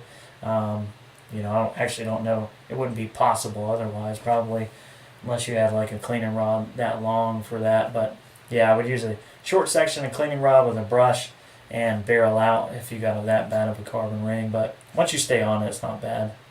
Here's Tree Feller. He does the same thing. Short rod on the drill. Oh, good. I'm not the only one. At least on Use what an Travis had aluminum to one if say. you have it. Yeah, I have a brass one, but I literally don't even get it in the chamber because Yeah. the Vortex brushes are so long and the chamber is so short. Let me get one of these guys. Ugh, he's getting old. So I mean, that brush is longer than the chamber. So if you put this in to the chamber up to like that last bristle, then you have the entire chamber. Like you don't even need to put the rod inside. But yeah, I definitely wouldn't recommend it unless you're willing to take that risk. What tuners have you tried, Josh? Where you want to go? Had a Harrell. I don't even know the name of that. I had two of them. I had a Harrell was one, and then I had one that was a smaller profile, and Darren might know which one it is. But it screwed on, and it looked like a muzzle brake at the end, but it was very small and compact. It wasn't like a big Harrell's tuner. Dang, I'm trying to remember the name of that. But neither one did anything for me that I couldn't do with lot testing. And when I had good lot tested ammo, I didn't improve on anything realistically. Not that I could be like, oh my God, look, it's so amazing now, and it wasn't before. But that's just my. I mean, You wouldn't believe the amount of hate I got on it. Oh, I know. Doing that one, and I'm not going to get into it. It was a great, very well built product, and Yeah. I had the same conclusion. I'm happy with the accuracy that it's showing now. I couldn't make it do anything better than what I already had. Yeah. So, and I use for this, Mark. All my stuff is Vortex stuff because they make good crap. But everything I have is 22 specific. So it's a 22 Jag, 22 brush. They're 22 Rimfire rod. Everything is 22 specifically. Not that you couldn't do it with a 17 cal stuff, but just yeah. see. So, Mark, so on the carbon ring thing, I have a couple of worn out 17 brushes that I'll put a little piece of patch around. If I'm not feeling like dealing with it right now, put a patch around it with some Vortex and just cram it in there and leave it set overnight, and then it'll come right out. Probably not supposed to do that, but it softens it up good. Nice. Yeah, I mean, I think the whole goal is, some people get really anal. I'm not as crazy about barrel maintenance, like as far as being super careful. Like I push my jag through and then I pull it back through, but I'm using a very expensive rod, a very expensive jag. Everything is like top notch stuff, and all that stuff is is made to prevent that. Now obviously the best way is to remove it, but who's got who realistically has time to clean like 5 Rimfires and to sit there and I don't have time or the patience. And the aluminum jags that you get from Vortex, if you get their stuff, they're beveled going backwards so that they don't maim it. And I think at the end of the day, we forget that we're shooting 1,000 feet per second lead slugs out of these things, and your aluminum jag and your nylon brush is probably not going to do anything to damage that. And if it does, maybe it's probably better you go ahead and damage it and move on to something better. But to each their own. Yep. Let's see what else we got. I take a gun clean specific cut and swab, soak it and leave it in the chamber and then brush. Yeah, that's a good idea too. Let's see. Alright, so here I'm going to put Darren as a shooter for Athlon and Bergara. I'm going to put him on the spot. So if you weren't shooting a Bergara and you weren't shooting Athlon, what would you have? Like, just not that there was something wrong with those, but if Bergara and Athlon weren't around, what would you be shooting as far as a rifle and optic? Yeah, so my gut feeling for rifle initially is a CZ, but I really do like 700 platform stuff, so that leaves Voodoos, right? Or Rimex. Rimex. Rimex, you got to have a good smith put it together, and they're great rifles. I think there's still some kinks to be worked out of there. Yeah. as far as a rifle I can buy and I have pretty good confidence in, but it would be a CZ or a Voodoo. Friggin' tree feller. You said you'd Yeah, be knitting. take that up. That sounds like a lot less controversy and less drama. Yeah. Optics.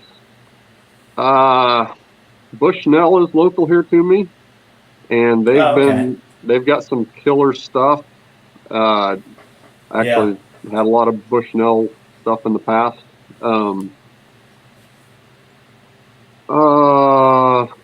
If we're going beyond that, probably in the Night Force. I'm in the point in my life now I would be looking into the Night Force. As of, Yeah. a year ago, no, it'd be something in the higher end Bushnell stuff. That Gotcha. said, Bushnell Match Pro, if you can find one of those are killer scopes for a base class rig. Nice. Yeah, I think if I wasn't shooting athlon and I was going to stay in that ballpark prior to me finding tracked, probably Vortex. And if I hadn't started out with CZs, I probably would have, if I wouldn't have found CZs and had success with them, I probably would have just went to the Bergara because I didn't know much about Tika and I just never shot a lot of Tikas, and I've never seen one still to this date, like in the wild, that I could have just bought without having the channel and being able to get some from people I met through that. But yeah, I probably would have went Bergara, just because although they're a little, less known, because most guys think 22s, you're shooting for a 22, they're looking at Savages and the Walmart type stuff, and And we've all had them, and seen a yeah, lot of matches, and some of them are pretty darn good shooters. yeah, Where it comes down to is how are you wanting to build up with something. All those are great for getting in there, but when you start looking upgrade parts on a Savage, there's not a lot yeah, aftermarket stuff. So. yeah, and those you got to start kind of like they're Mark II Fs. They're like $200 one. I bought one and I pulled my hair out with that thing, and like I just. But I mean, you can upgrade them to an extent, but the magazines are terrible. I mean, it's a $200 gun. Yeah. But they say Joe Ray Lakes Arca. Do you guys have any experience? I don't. I don't know if you do, Darren, with Arca. I've had two of them. I had two of the EP4s, Okay. and I got on those not when they were first out, but kind of the second release of them. They were fantastic glass for the money. Yeah. Really, really good. I don't know how they pulled that off. I was definitely not disappointed in them for the money. Some guys I shoot with have Arcans. They're seem to be pretty solid. I wouldn't scare you away from them. I've, full disclosure, sold both of mine and bought more athlons with those. So, Yeah. but I shot one on my Bergara for a good 6 months, and I had very few complaints about it. There's a Nice. video on my YouTube about the EP4s if you care. Yeah. I know they don't get a lot of complaints for the money because they're just. And Yeah. I think what a lot of people think is it a $1,600 optic? Like, no, like it's not. It's not going to have like that. But for the price point, it is way above its price point for where it's at. It should cost $400 more easily for what it does, hands down. Yeah. But And you have to understand, though, it's a company in its infancy, right? mm-hmm. They've got hiccups just like anything else, so they're not going to be all 100% perfect. I feel horrible for them because they were really starting to kick things off when COVID hit and shipping shut down. Yeah. And they had sold a bunch of scopes and couldn't get them, and so it's kind of rough there for a little while for them. Yeah. But it's hard to find anybody that has complaints about them. Yeah, they're good. Magical, amazing. What's up, man? Nice to see you in here. I'm running a Vortex Venom on my CZ, and it's quite good. Yeah, I haven't shot the Venom. I tell you by the looks of just. So I shot a Diamond Crap Tactical. That's what I like to call it. On my Diamond Ruger, Crap Tactical is. I hate that scope. The freaking anytime. If it doesn't have 10 mil per revolution, then just get that shit out of here because I shot it's one just in MOA, so yeah. No, I couldn't do it because I like simple things. I can't do math very well, like and on the fly. Like I hated it, but the Venom looks to be like they took the Diamond Crap and turned it into the Diamond Back. Like the first one was the Diamond Crap, and now the Venom is just the Diamond Back. So I think it's for the money. It looks to be a really good scope. I haven't compared it head to head, but again, yeah. in the price point, I'm pretty sure it's the same exact as the kind of the Athlon. What ammo does the bearded guy shoot? Normally that would be me, but I think that is you. Yeah. I'm pretty much an exclusive SK guy. Um, Rifle matches, the red box stuff is mostly what I shoot. The standard, the yellow box, is Yeah, pretty close behind it in yeah, most things. Um, so that's what I shoot. I tested I mean, like Josh was saying, the next lot of rifle match I get could just be garbage in my gun. It's really hard to tell. yeah, But when you get a good lot of something, you try to hold on to it and buy a couple of cases of it. So that's what I've got now, and would really like to send the gun off to the Lapua testing, and we'll see. Don't do it. Don't go to Well, I'm more interested in seeing what they find out. Just out of yeah. curiosity. But No, and the thing is, I actually like really enjoy, especially on our side of the country, Luke Johnson. I really like Luke as a person, and I like Lapua. It just seems this year they have just not had a good year for rimfire lots, and I think yeah, they would even well, admit that. But that's what's holding me back, right? yeah, Any normal year when they have unlimited lots to test from, yeah, that's probably a pretty good deal. When you have 10 lots to test from, well, I can about do that myself. So we'll see. yeah. The other thing is a lot of the guys who have tested, like I went and tested, Ray went and tested from X-Ring, and it wasn't bad. The lot that I got was pretty good. But I actually outshoot that lot every time I pretty much shot the gun. Because, you know, I'm kind of like starting to lean away from like, I kind of start rebutting against people who are like saying, like, oh, well, to really test it, you need to be in a wind tunnel and then clamp down this. And it's like, yeah, that's great. I would agree if I was going to go and put the rifle somewhere in a windless environment without my input and I wanted the best results, that's how I should test it. But in the real world, in my part of the country, which is not Ohio, which is not in a windless tunnel. Because there's also some things you don't learn in a tunnel. That's like the Voodoo. Until I shot that match in the wind with it and got my ass handed to me, I had no idea that for whatever reason at 1150 feet per second, that crap in the wind goes everywhere. I was left, right, and then until I tested the same ammo in the CZ, and it shoots out of the CZ much slower, that I saw that ammo was like much tamer when it got down to around 1100 feet per second. But I would have never known that had I not, been testing on my own. And I don't think, RWS is expensive, Ely Match is expensive, Ely 10 is expensive. Yeah, I think for right now, I think people would be way better off going maybe the route of doing your own. RWS will send you a discounted brick of test lots. They're like not 10 or 15% off. It's expensive though. Right. R50 is like 20. And Yeah. the LOSO, so I spent almost 8 years active duty, was in Germany, went to Iraq, came to Bragg, back to Iraq. Then I went to Tajikistan with an ODA team from 3rd Group, back to Iraq, left active duty in 2012. Got a normal person's job and figured out what having to work every day was actually like.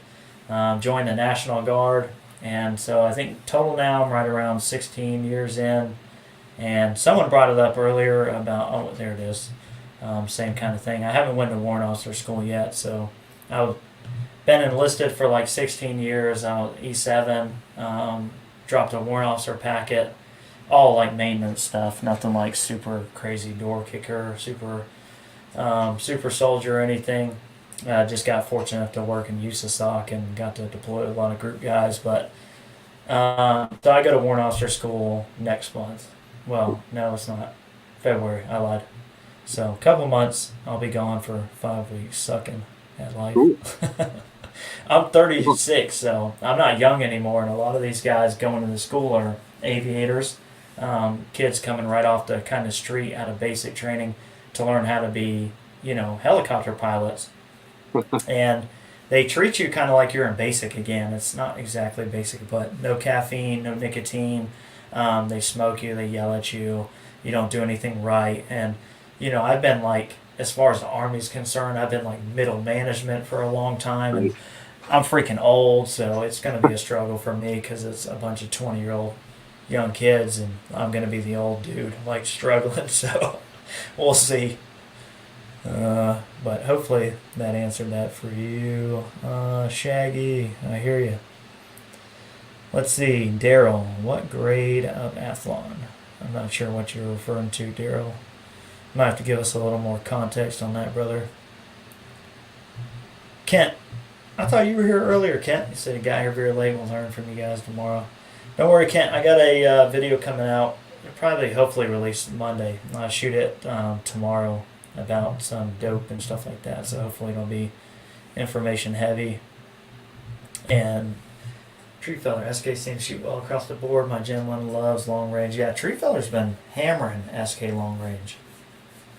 But he's in Australia, so, like bullets fly like it's like left hand twist barrels, I think, and all that other crap they do. Weird stuff. Let's see, what does it say? Bregard says Ely is what they recommend for the B14 site. Have you tried Ely? I would definitely assume that's for you. Yeah, so I have not. Simply because I can't find, well, let me back up. If I look hard enough, I probably could find enough. Then I look at my wallet and the stack of SK that I already have, and I can't bring myself to buy a bunch more knowing that what I have suits my needs pretty well. I do know some folks that have shot Ely and have good luck with it. But then again, what I have right now fits my needs, and I really don't want to get in my head too much chasing something that I may not find. So, grass is always greener, right? But I'm really trying to stay happy with what I know works real well. So, yeah, that's a good place to be though, because there's a lot of doors, possibilities that open up with Ely. Like Ely is it has like their rim thickness is thinner than almost everything, especially SK and Lapua. So significantly thinner rim thickness, which can lead to, if you've never had a problem before, all of a sudden you may start having extraction problems. You might have light primer strike problems. And 10x and match, that's just like kind of a given. One out of every like 300 is going to light strike. The Ely guys from the other guys at the match, because when Lapua guys get a light strike, they like forget what they're supposed to do, and they wait and they look, and then they open it up, and then like those of us who shoot Ely, like that, by the time the primer goes click and that comes back to my ear, I've already recocked the bolt and sent it again because I already know what's up. And it's just part of it. But yeah, if you got something that works, like SK, I wish I could be shooting SK. Man, what is Tyler saying here? Feel like once anyone shoots any scope, 1500 plus is damn hard. Yeah, oh yeah. Yeah, there's a spot over here where a Helos BTR used to exist. And like my other $1,500 plus scopes were like, get the fuck out of here. But yeah, so here it is again, by Zico. Yeah, and my feeling on that is kind of, it's like tools or shoes or anything else.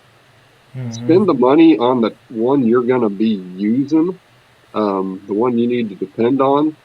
And, I've got a lot of rifles I shoot once a year or so. It really doesn't need a spendy scope on it. Would I like it? Yeah, but I'd probably better off spending it on ammo or something else. So spend the money on what you're going to use.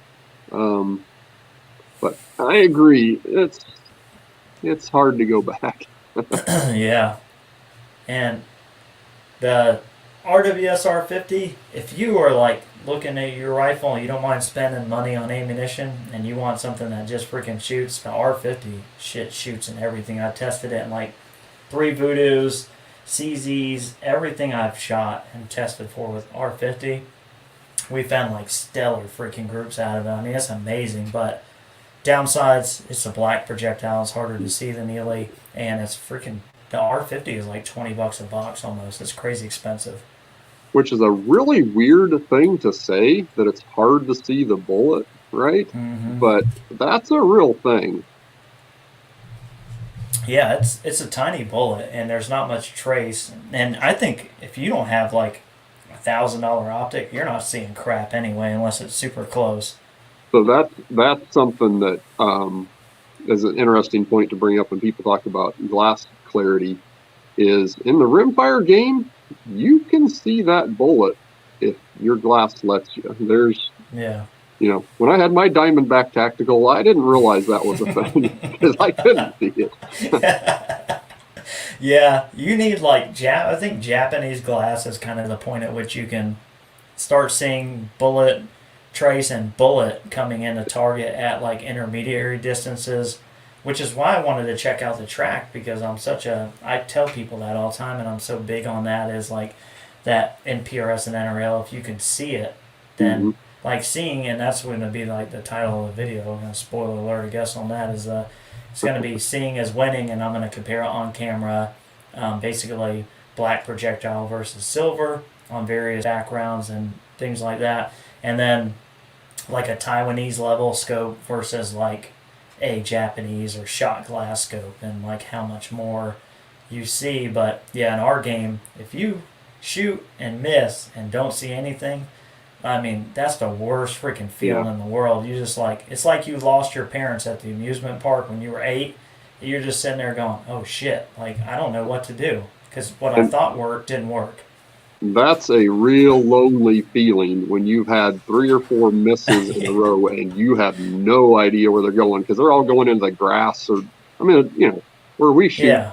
There's a couple of berms, but most of it's out in the grass and it's really flat. And when you're missing and you can't see where that bullet is, that's a bad feeling. Yeah. Fujimatosa, I would think if you don't screw your barrel up, your lifetime is the lifetime of the barrel. You're never going to shoot it out, as long as you care for it and don't screw it up. Yeah, as long as you're not using a drill and a brush in your chamber. Yeah, you're an idiot doing that. Yeah.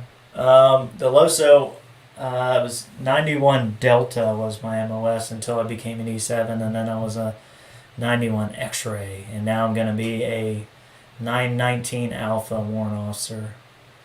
But yeah, Unforgiven says it. Yeah, forever.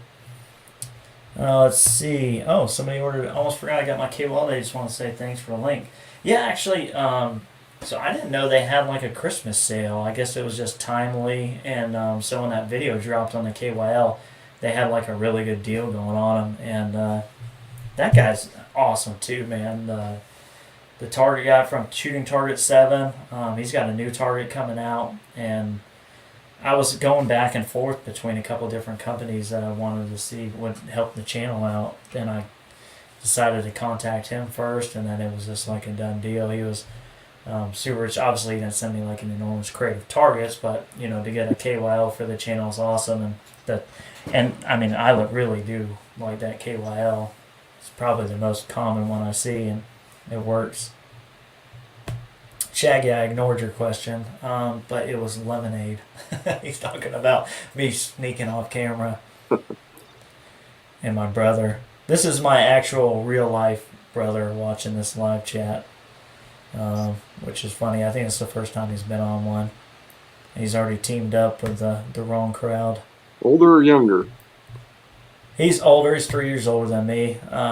So same. We like mimic each other.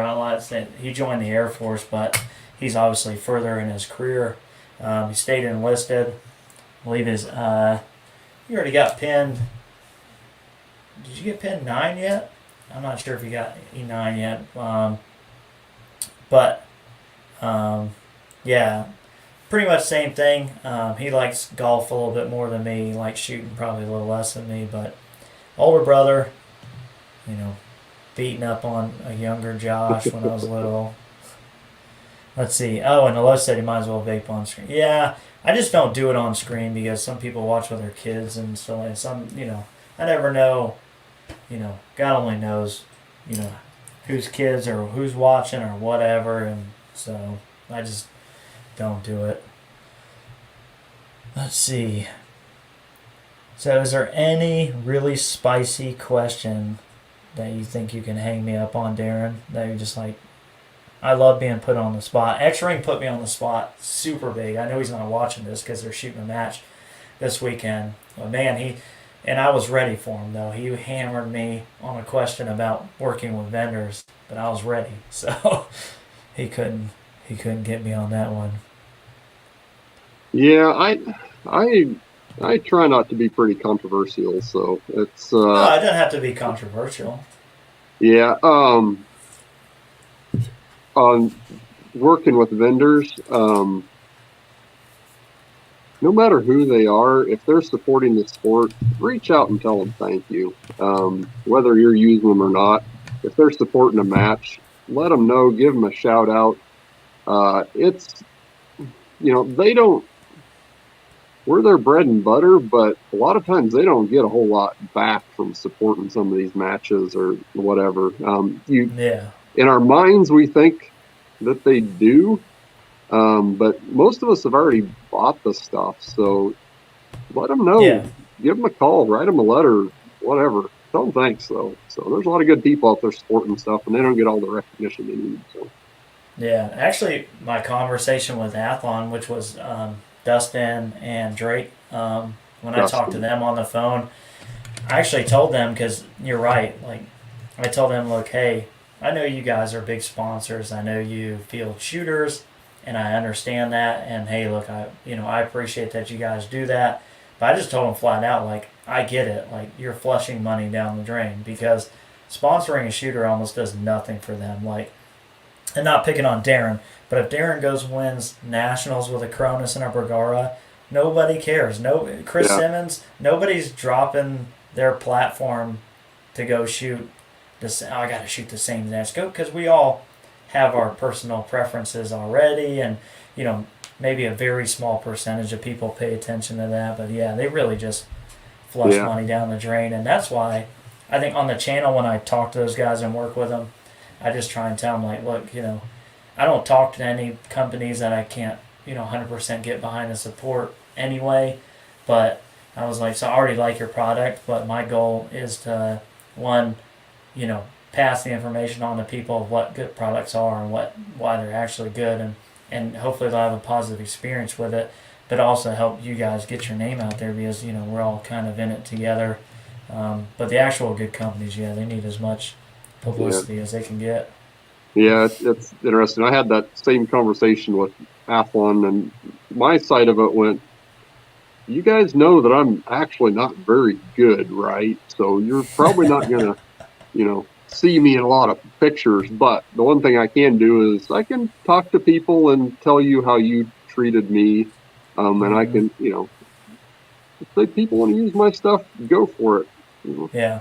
I think they really don't care as much until you're at like Chris Simmons level. Like if you won a nationals, you're going to get more doors open to you. But I think as like a general sponsored shooter, those guys really only care like one.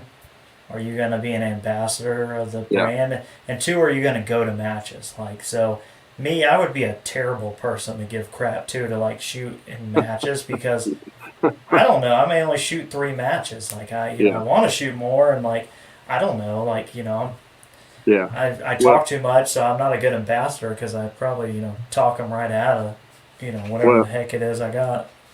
And my thing is I'm I'll tell you what I like. I'm not gonna be over the top pushy about stuff, but I'm gonna spend time trying to get new people out and come shoot these matches, and that's really about the only reason I started filming anything for YouTube is that there's a lot of people that it's kind of I mean, people that are shooters anyhow, this is no big deal.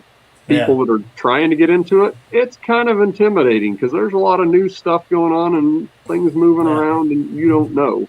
So if you can make people comfortable at it, that's pretty cool because we need new people in this sport.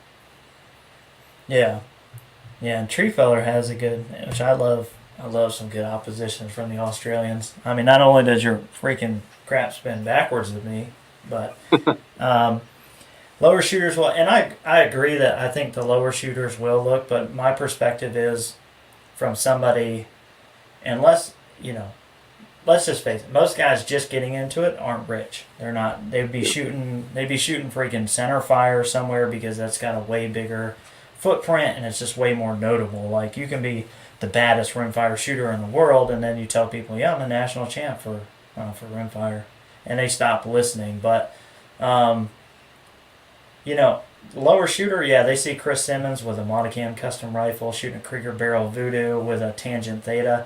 Like, they're going to take note of that. But when they look up that tangent theta, they're going to go, there ain't no way in hell I'm buying no because only the guys at the very top are going to be that serious to get into it. I don't think those guys are really affecting, maybe they may get a Voodoo or something, but optics and such that I think as most people just buy that as their budget level allows, and most new shooters are so sticker shock from what that costs at like $1,000 scope is foreign to most people on a rimfire.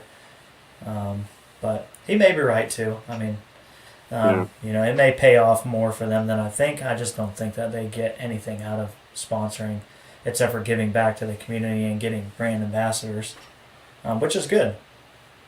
Yeah. Well, and I think I don't here I'm making up what I think and it doesn't matter, but I certainly appreciate sponsors in the sport sponsoring shooters. That's fantastic. I think they get hosed a lot of times on prize tables and stuff like that because vendors got to be getting hit up all the time for stuff. Oh yeah. And by me. Yeah. And by match directors, me. Yeah. Right? We hosted our annual club match out here, and we had some dang nice sponsors donate some stuff. Nice. And we're a little dinky club in the middle, and I mean we have a good crowd, but we're really nobodies. Yeah. We're not nobodies. We're just as much as anybody else. But we're not going to get big attention. So the fact that there's some of these companies that are willing to put stuff out there, we better be telling them thank you and saying how awesome they are because they didn't have to do that.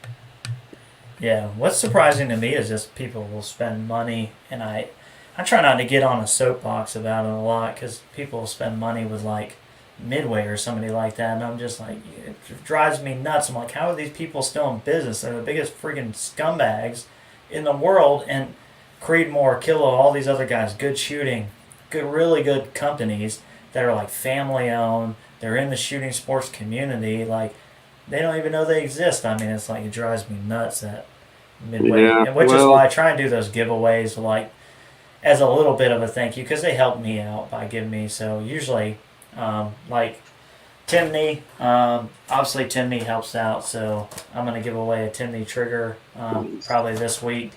But usually I tell them, like, hey, just send me two. If you can, send me two because I like to give one away, and that's a good platform for me to say, hey, this is a good company if you want a 457 trigger or whatever. And I don't have to, because I don't like selling their products, and they, for the most part, are okay with that, but I tell them, I don't sell, like I'm not a salesman. I'm going to use your product. If it's good, then it's going to stay on the guns and I'll give it the praise it deserves. And if it's not good, then I'll get rid of it. But I was like, I don't like to do the pitchy, hey, this is the best base that anybody ever made anytime ever. And these guys are really awesome and go spend your money. They're like, no, like, you know what I mean? I'm going to put it on the gun and everybody knows they make good stuff. And but like, yeah, I have zero complaints about this, and it's really freaking nice. But it's also expensive. But if you want really nice crap, then get you one because it works, obviously. Yeah. Michael, I don't want to deter you, I'm just saying, Lapua used to get like pretty regularly these magical lots that would shot at like everybody's freaking gun. It was really good.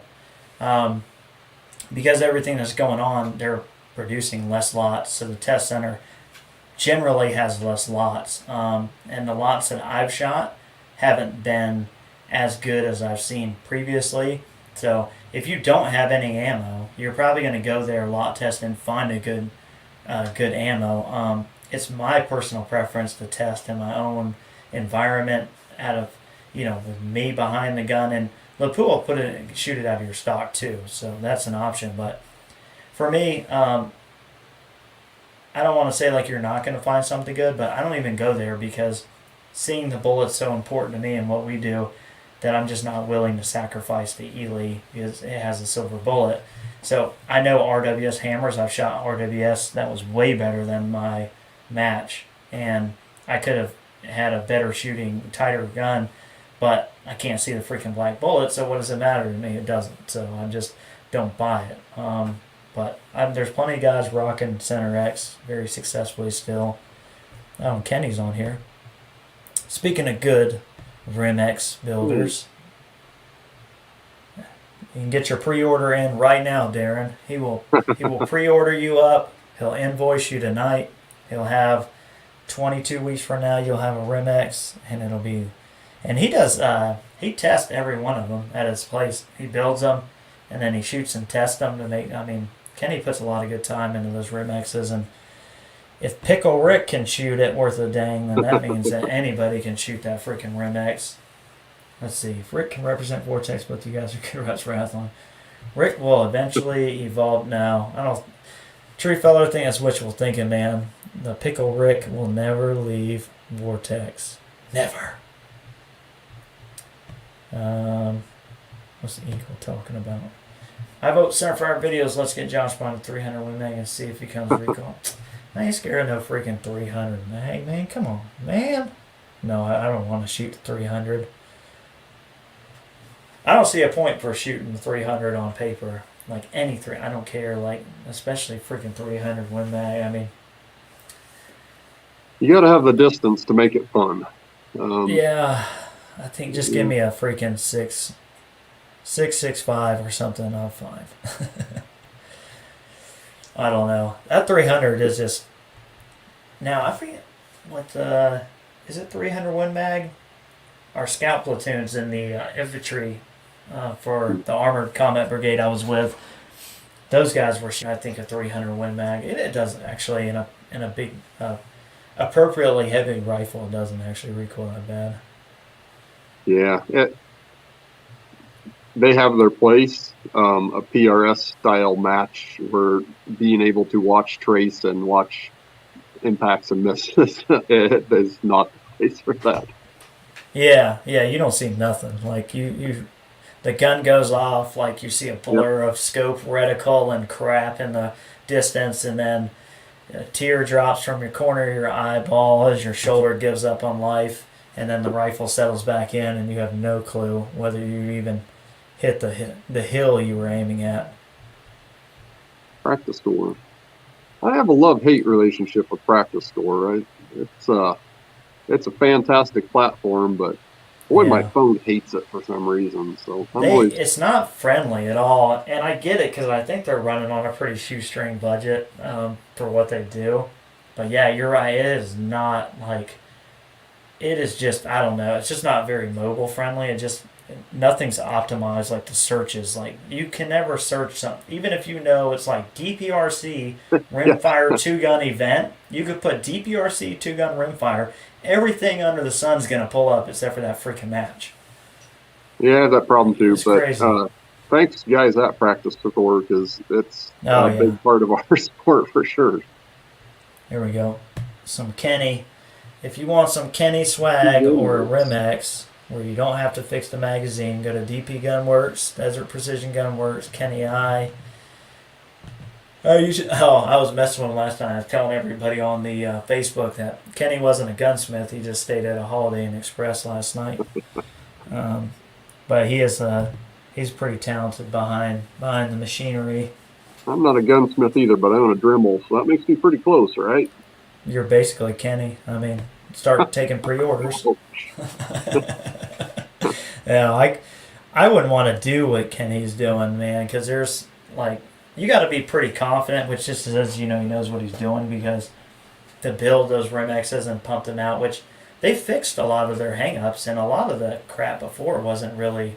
Besides their broken extractors, they changed the material on those, but most of it I think was just these fly-by-night builders who were putting them together and selling people crap that was headspace wrong and just junk, and they just got a really bad representation through that. Yeah, Uh-oh. that seemed to be a problem for a little bit, but I'm glad to making a run at it. Yeah. Working on a suppressor with a built-in barrel tuner for 22. Looking promising. Just make sure that I'll go ahead and send you all my information and go ahead and put me on the forums. And then that way, when you want to give it to me, you don't have to worry about it. Let's see how the ATFE forms, see if that speeds that process up a little bit, because I'm a little impatient. Yeah, I think what it's going to do is get them, it's going to sit somewhere else faster now, but it would be nice. God, it would have been nice if they passed that Hearing Protection Act. Oh my goodness, that would have been freaking awesome. Can you run a whack? What's a walk? Can you run a walk? I don't know what a walk is, so no. I cannot, because I don't even know. Do you know what that is, Darren? Only walk I know is the big pan to make stir fry in. So. Oh, yeah. Yeah, I didn't think about that. And I guess that's not really gunsmith related. Maybe in Australian lingo, walk is, maybe it's something we don't know. Like in Australian, I guess. I don't know. Oh, here we go. Grow some balls, go 300 rums, 6'5", need more, I think, man. But, well, I mean, I don't know. I mean, there's guys not even shooting 6'5" anymore because at the end of the day, the name of the game is not shoot whatever has the most knockdown power. The name of the game is shoot whatever shoots the most efficiently and effectively to hit the target without losing sight of the target. So, I mean, if we were blasting like antelope at 1,000 yards, then I think 300 round, and nothing against guys who want to shoot the bigger calibers, but it's just counterproductive to being successful. It's like go to a USPSA match. If there's a major gun there, major power factor gun, it's got a comp on the end of it, and they're running in freaking open because nobody voluntarily shoots 40 for any reason over a 9mm. Like, it's just not necessary. Yeah, the big magnums certainly have their place, right? You can get into the ELR kind of stuff, but that's true. It's not a PRS rig, and your shoulder's going to hate you, and the match director's going to hate you, and you're going to hate yourself if you shoot the whole match with one. Kenny said, "Does Australian even have Asian food?" Of course they have Asian food, Kenny. God. You think Ray's never been to freaking Australia? They brought us people's food with them. That'd be nice. He said, Form 4 should be 30 days by the end of, never a year? Yeah, that's probably, that's probably accurate. Oh, he did change it to next year. I thought that never Well, either one is probably 50-50 chance on that. Yeah, exactly. Boy, that would be the dream. I sold my CZ and bought a Bergara because of this guy. Which and one I of us? assume that's you, but I also given the Bergara a lot of praise because I really like the B14R. I really, really, really like the B14R for if I had another stock for a 700 short action, I'd probably get one. I was trying to bug Bergara a little bit about hooking a brother up for the channel, but something tells me the timing may not be right. Just based on the BMR review wasn't, which I don't think I gave it a bad review, but I just don't think it's and this is probably a good topic because you shoot a lot of Bergaras, and you may have a completely different experience because your rifle may be better or worse or whatever than mine. I just didn't think it was, when you have the CZ and the Tika that can easily fit into base class with a wooden stock, I just think it's super hard for them to come out and compete against that. And I think it's they have some huge things going for it. Like you can put a freaking Trigger Tech diamond in that Yeah. thing. That's awesome. Like I just wished I was like, God, could they just put a heavier barrel on it and could it, maybe just like a little bit better stock. Like even if we had to skim, but they may come out with other models. You never know. It's hard to say. Yeah, it kind of sounds like you're living in my head, right? I mean, It's a so dangerous place. yeah, so you gotta start somewhere, right? And I, Mm-hmm. I don't want to get into Bergara's head here in their decision process, Yeah. but it seems to me the safe place to start is something that's gonna sell decently across multiple interests. Yeah. So it's not going to be entirely a competition rig. It's not going to be entirely a hunting rig. You're going to mix both of them up, and it's going to work decent for both of those things. Yeah. Hopefully now we can build off of it, right? And that's a little bit where some of my thoughts on and I think a good chunk of the rest of the team would agree too with the B14 are. It does a lot of things well. Is it 100% competition rig? Could there be a couple of minor changes to make it a better pump rig? I think probably so. Yeah. I would love to see a little bit longer, a little bit heavier barrel. Yeah. It's pretty hard to get even in the chassis. I got a lot of weight in it. It's hard to get that balance just right. Point. Yeah. But are you able to see the chat, Darren, right now? No, I can't. Got the phone going here. I got you. Someone asked me something really spicy for Darren, so I can sneak off and take a leak while he tries to answer your ridiculous question. Go for it. I've been sitting here dancing behind this microphone. If you see me, I'm like, I got a bladder the size of, I don't know, probably this magazine. So if I sit anywhere for more than an hour, I'm going to pee somewhere. What's the spicy question here? I don't think. Well, here, this is the only question in the queue. Can you see that now? Yeah. Have you ever shot an vintage and I'll be Winchester Model 52 match start? So, I'm going to get the model wrong, but one of my very good friends from college, it actually got me started into competition shooting. Nick. He's probably not on here. He's old man. He's probably asleep. So he competed 3-position small bore with a 52. I think it was a D. And as far as super nice shooting, ridiculously accurate guns, that was a pretty solid rig. So I don't have one. I would love to have one.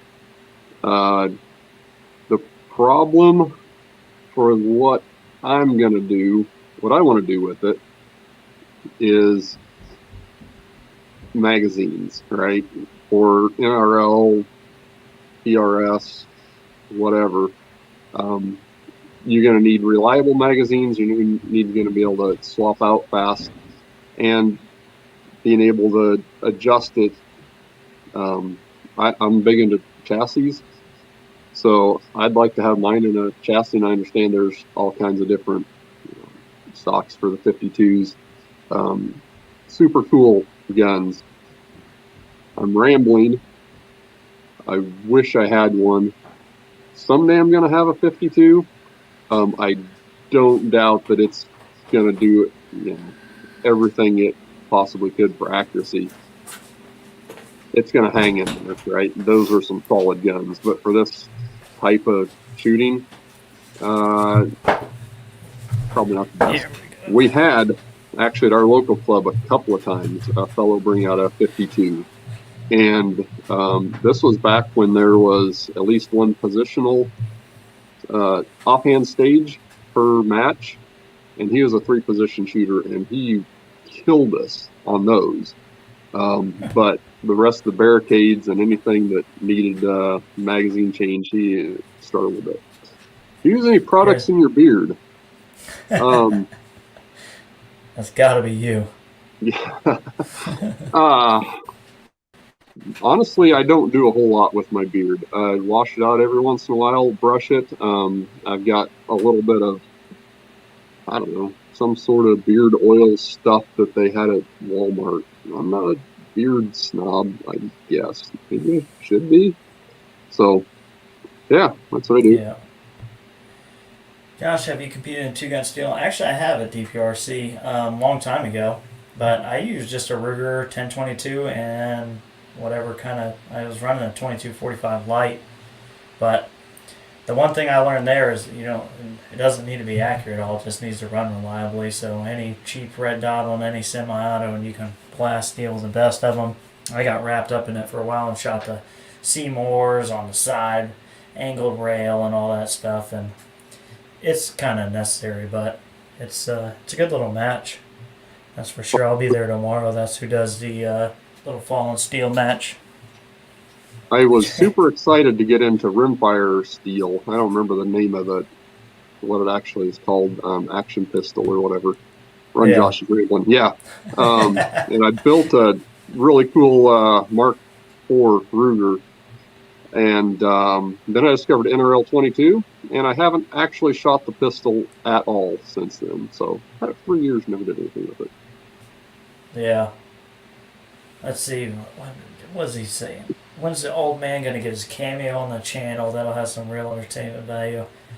The problem, I don't think all these are way past. He's talking about my father, I assume. They're all way past his bedtime, and probably, I don't think he has much love for $5,000 22 long rifles yet. If it's not walnut and steel, he's not interested. Is that what you're saying? No, he has a lot of cool guns. He has a lot. I mean, he's got a 50, and then he collects a lot of the older Remington, whether the nylon 66 or whatever those were.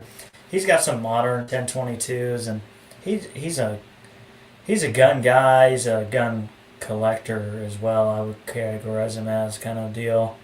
Question for you, Josh. What was the gun you learned to shoot on? Ruger 1022 for the rifle. That was the very first. Actually, it's not up here anymore.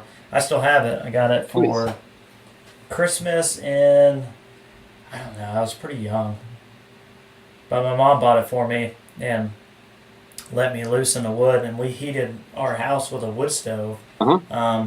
So doing yard work and cutting wood, she would give me bullets in exchange for that. Nice. And so I would squirrel hunt, but yeah, I used to blast all sorts of stuff I probably shouldn't have with a 1022. That sounds very familiar. Yeah, I had some interchangeable peep sights. I did a rear aperture and a interchangeable front post peep setup, and I slayed some squirrels. And back then I thought I was shooting pretty far away, but now when I think it's probably 20 yards or 15 yards. If you have money to purchase precision rig, it's likely you have sidecast to purchase a dedicated hunting setup. Yeah, I can't argue with that. Let's see. Never had an Athlon. What model I recommend? Where's the best place to find them? So, that's a... What's your budget? What are you going to do with it? Exactly, yeah.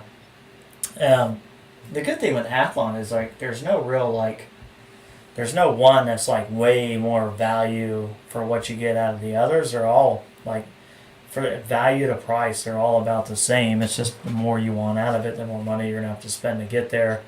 If you want to be the head honcho PRS NRL guy, and you have to see bullet trace and impacts, and you have to have it all, then the Cronus or the Ares for sure. Yep. I think they're the same class, aren't they? Same, just different turrets. And no, the Cronus has better glass. Yeah. Yep.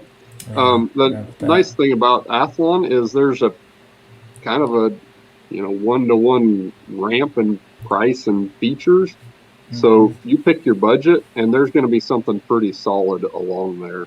So I've got, full disclosure, I've got everything from the Argos up to the Cronus. Not every model, but pretty darn close. Yeah. And if you give me a dollar amount and kind of what you want to do, we can find one for you. So yeah, there's something that'll fit. So Cody says, with that being said, I haven't played with the carbon fiber VMR bridge that Gap are going to do. Honestly, for me, even for a hunting gun, none of the CZs are crazy heavy, but the one benefit that the CZ has probably over like the others is the interchangeable barrels, and it's stupid easy. They're readily available, so you can buy an MTR and 22 long rifle, and then you can buy a 22 mag or 17 barrel, and the receivers are all the same. So I would get like if you wanted some lightweight hunting deal, I would go with like a 17 HMR with like a carbon like pre-fit from somebody, and then run a longer 20-inch steel barrel but I don't know, they're hard to beat for being a universal rimfire that you can do a lot with. Because for me, if I'm going hunting, I'm taking one of these. Like, those are going. Actually, I got some beavers that moved back in. Freaking jokers. They keep damming up the thing. I'm trying to get a clip on from somebody. But if I go beaver hunting, it's going to be with one of these, super heavy guns. But I'm just going to put it on a tripod because it's easy. But it's up to you. I would probably steer you towards a CZ for like a dual kind of gun. Oh, he responded. He said Athlon in the 1,000 range. Well, that's easy for me. I don't know.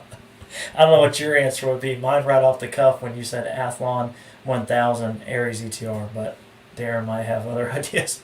Yep. Well, that's where I would go. Again, that's going to be an awesome scope, but if you're looking to put it on a hunting rig, it's a heavy scope. So consider that. Yeah, it is. It is heavier. I like weight though. Like, yeah, I do too. I can't handle them right. And even if your rifle's not crazy heavy, like the scope is almost, it's hard to even notice. And I'm lazy now, so I got a carbon tripod. So if I'm going hunting, the tripod's going with me. I'm just gonna carry everything on my shoulder. But yeah, I'll leave that to you. He says he's going. I go to the bar for beer. I have a 10-22 bull barrel that can consistently shoot quarter-inch groups at 50 yards. I'd say if you got a 10-22 bull barrel and you shoot consistent quarter-inch groups, don't buy another rimfire because you are just going to be setting yourself up for disappointment.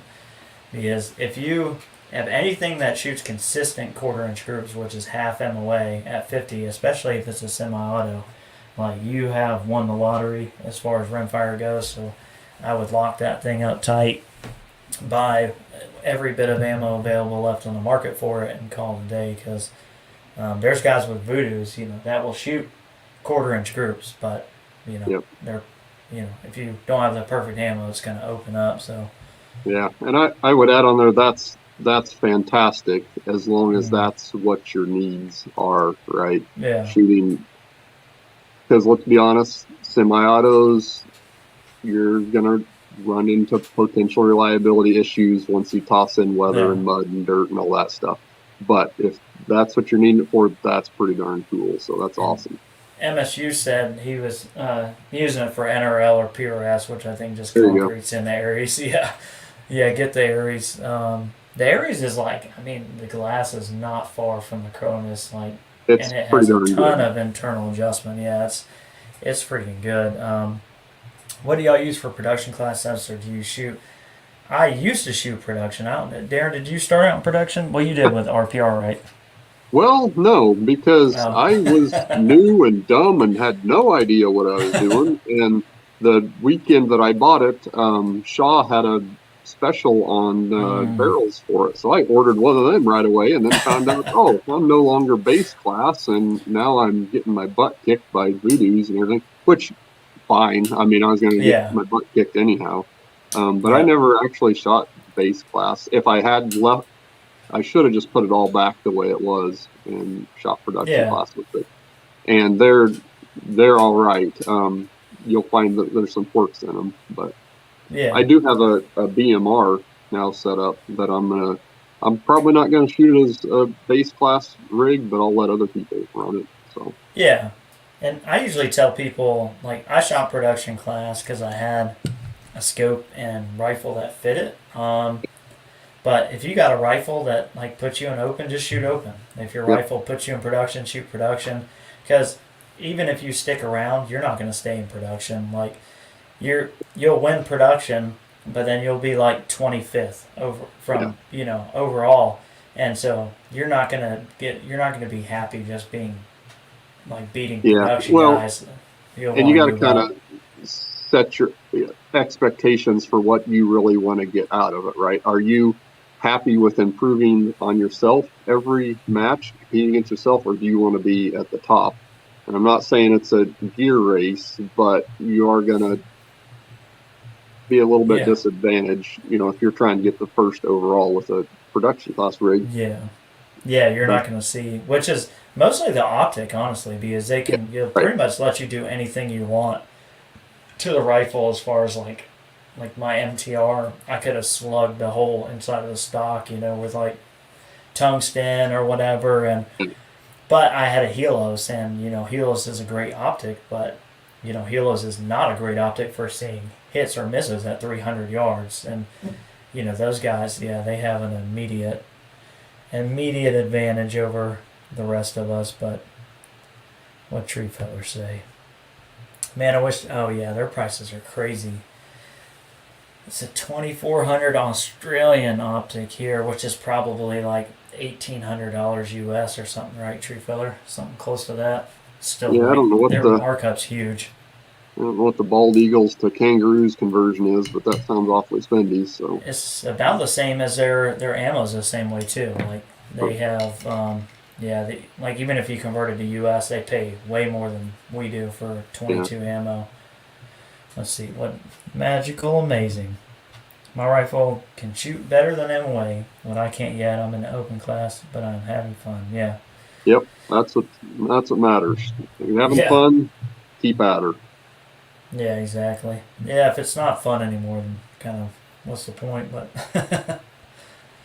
all right. Well, if anybody's got, oh, he says 73, so they're 73 cents to our dollar, I guess. If you got anything real quick, jump out of here and at 11:20 in the next 4 minutes. I'm sure my wife's probably throwing my crap out the window. Darren's wife's probably already thrown his crap out the window. Yeah, she just got back from the grocery store a little bit ago, so she's. Oh. Well, what time is it local for you right now, Darren? I'm an hour different, so it's only Okay. 4 after 10. But I'm an old man, so I also go to bed early. So, Yeah. but I'm like the weird old man. I don't go to sleep until like 2 or 3 in the morning, but see, I'm always cranky.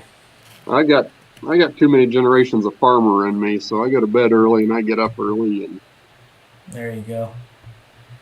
All right, doesn't look like. Oh man, they just shot up. Okay, never mind. Got that one. How's the dog? Well, that's the wrong one. How's the dog? Oh man, she's the resident old person here. She has a bedtime. She's in bed at 8 o'clock and up at 6:30, and gets a little grumpy. So she's probably been asleep for a couple hours now. All right, well, we will let everyone Awesome. go. Darren, I appreciate you jumping on here. Definitely. Anytime. Sorry for the Yeah. tech difficulties here. No, you're good. It I'll happens. try to It's learn how not. to use a computer at some point in my life. And There you go. StreamYard does it anyway. No matter if you get it perfect, StreamYard is going to screw it up for us anyway. But Chris Beck, you were right because I'm drinking monsters, and that's what I do. I But can't. appreciate everyone showing up. Thanks again to Darren, and we'll see you on the next one. Hey, thanks, Josh. Have a good one.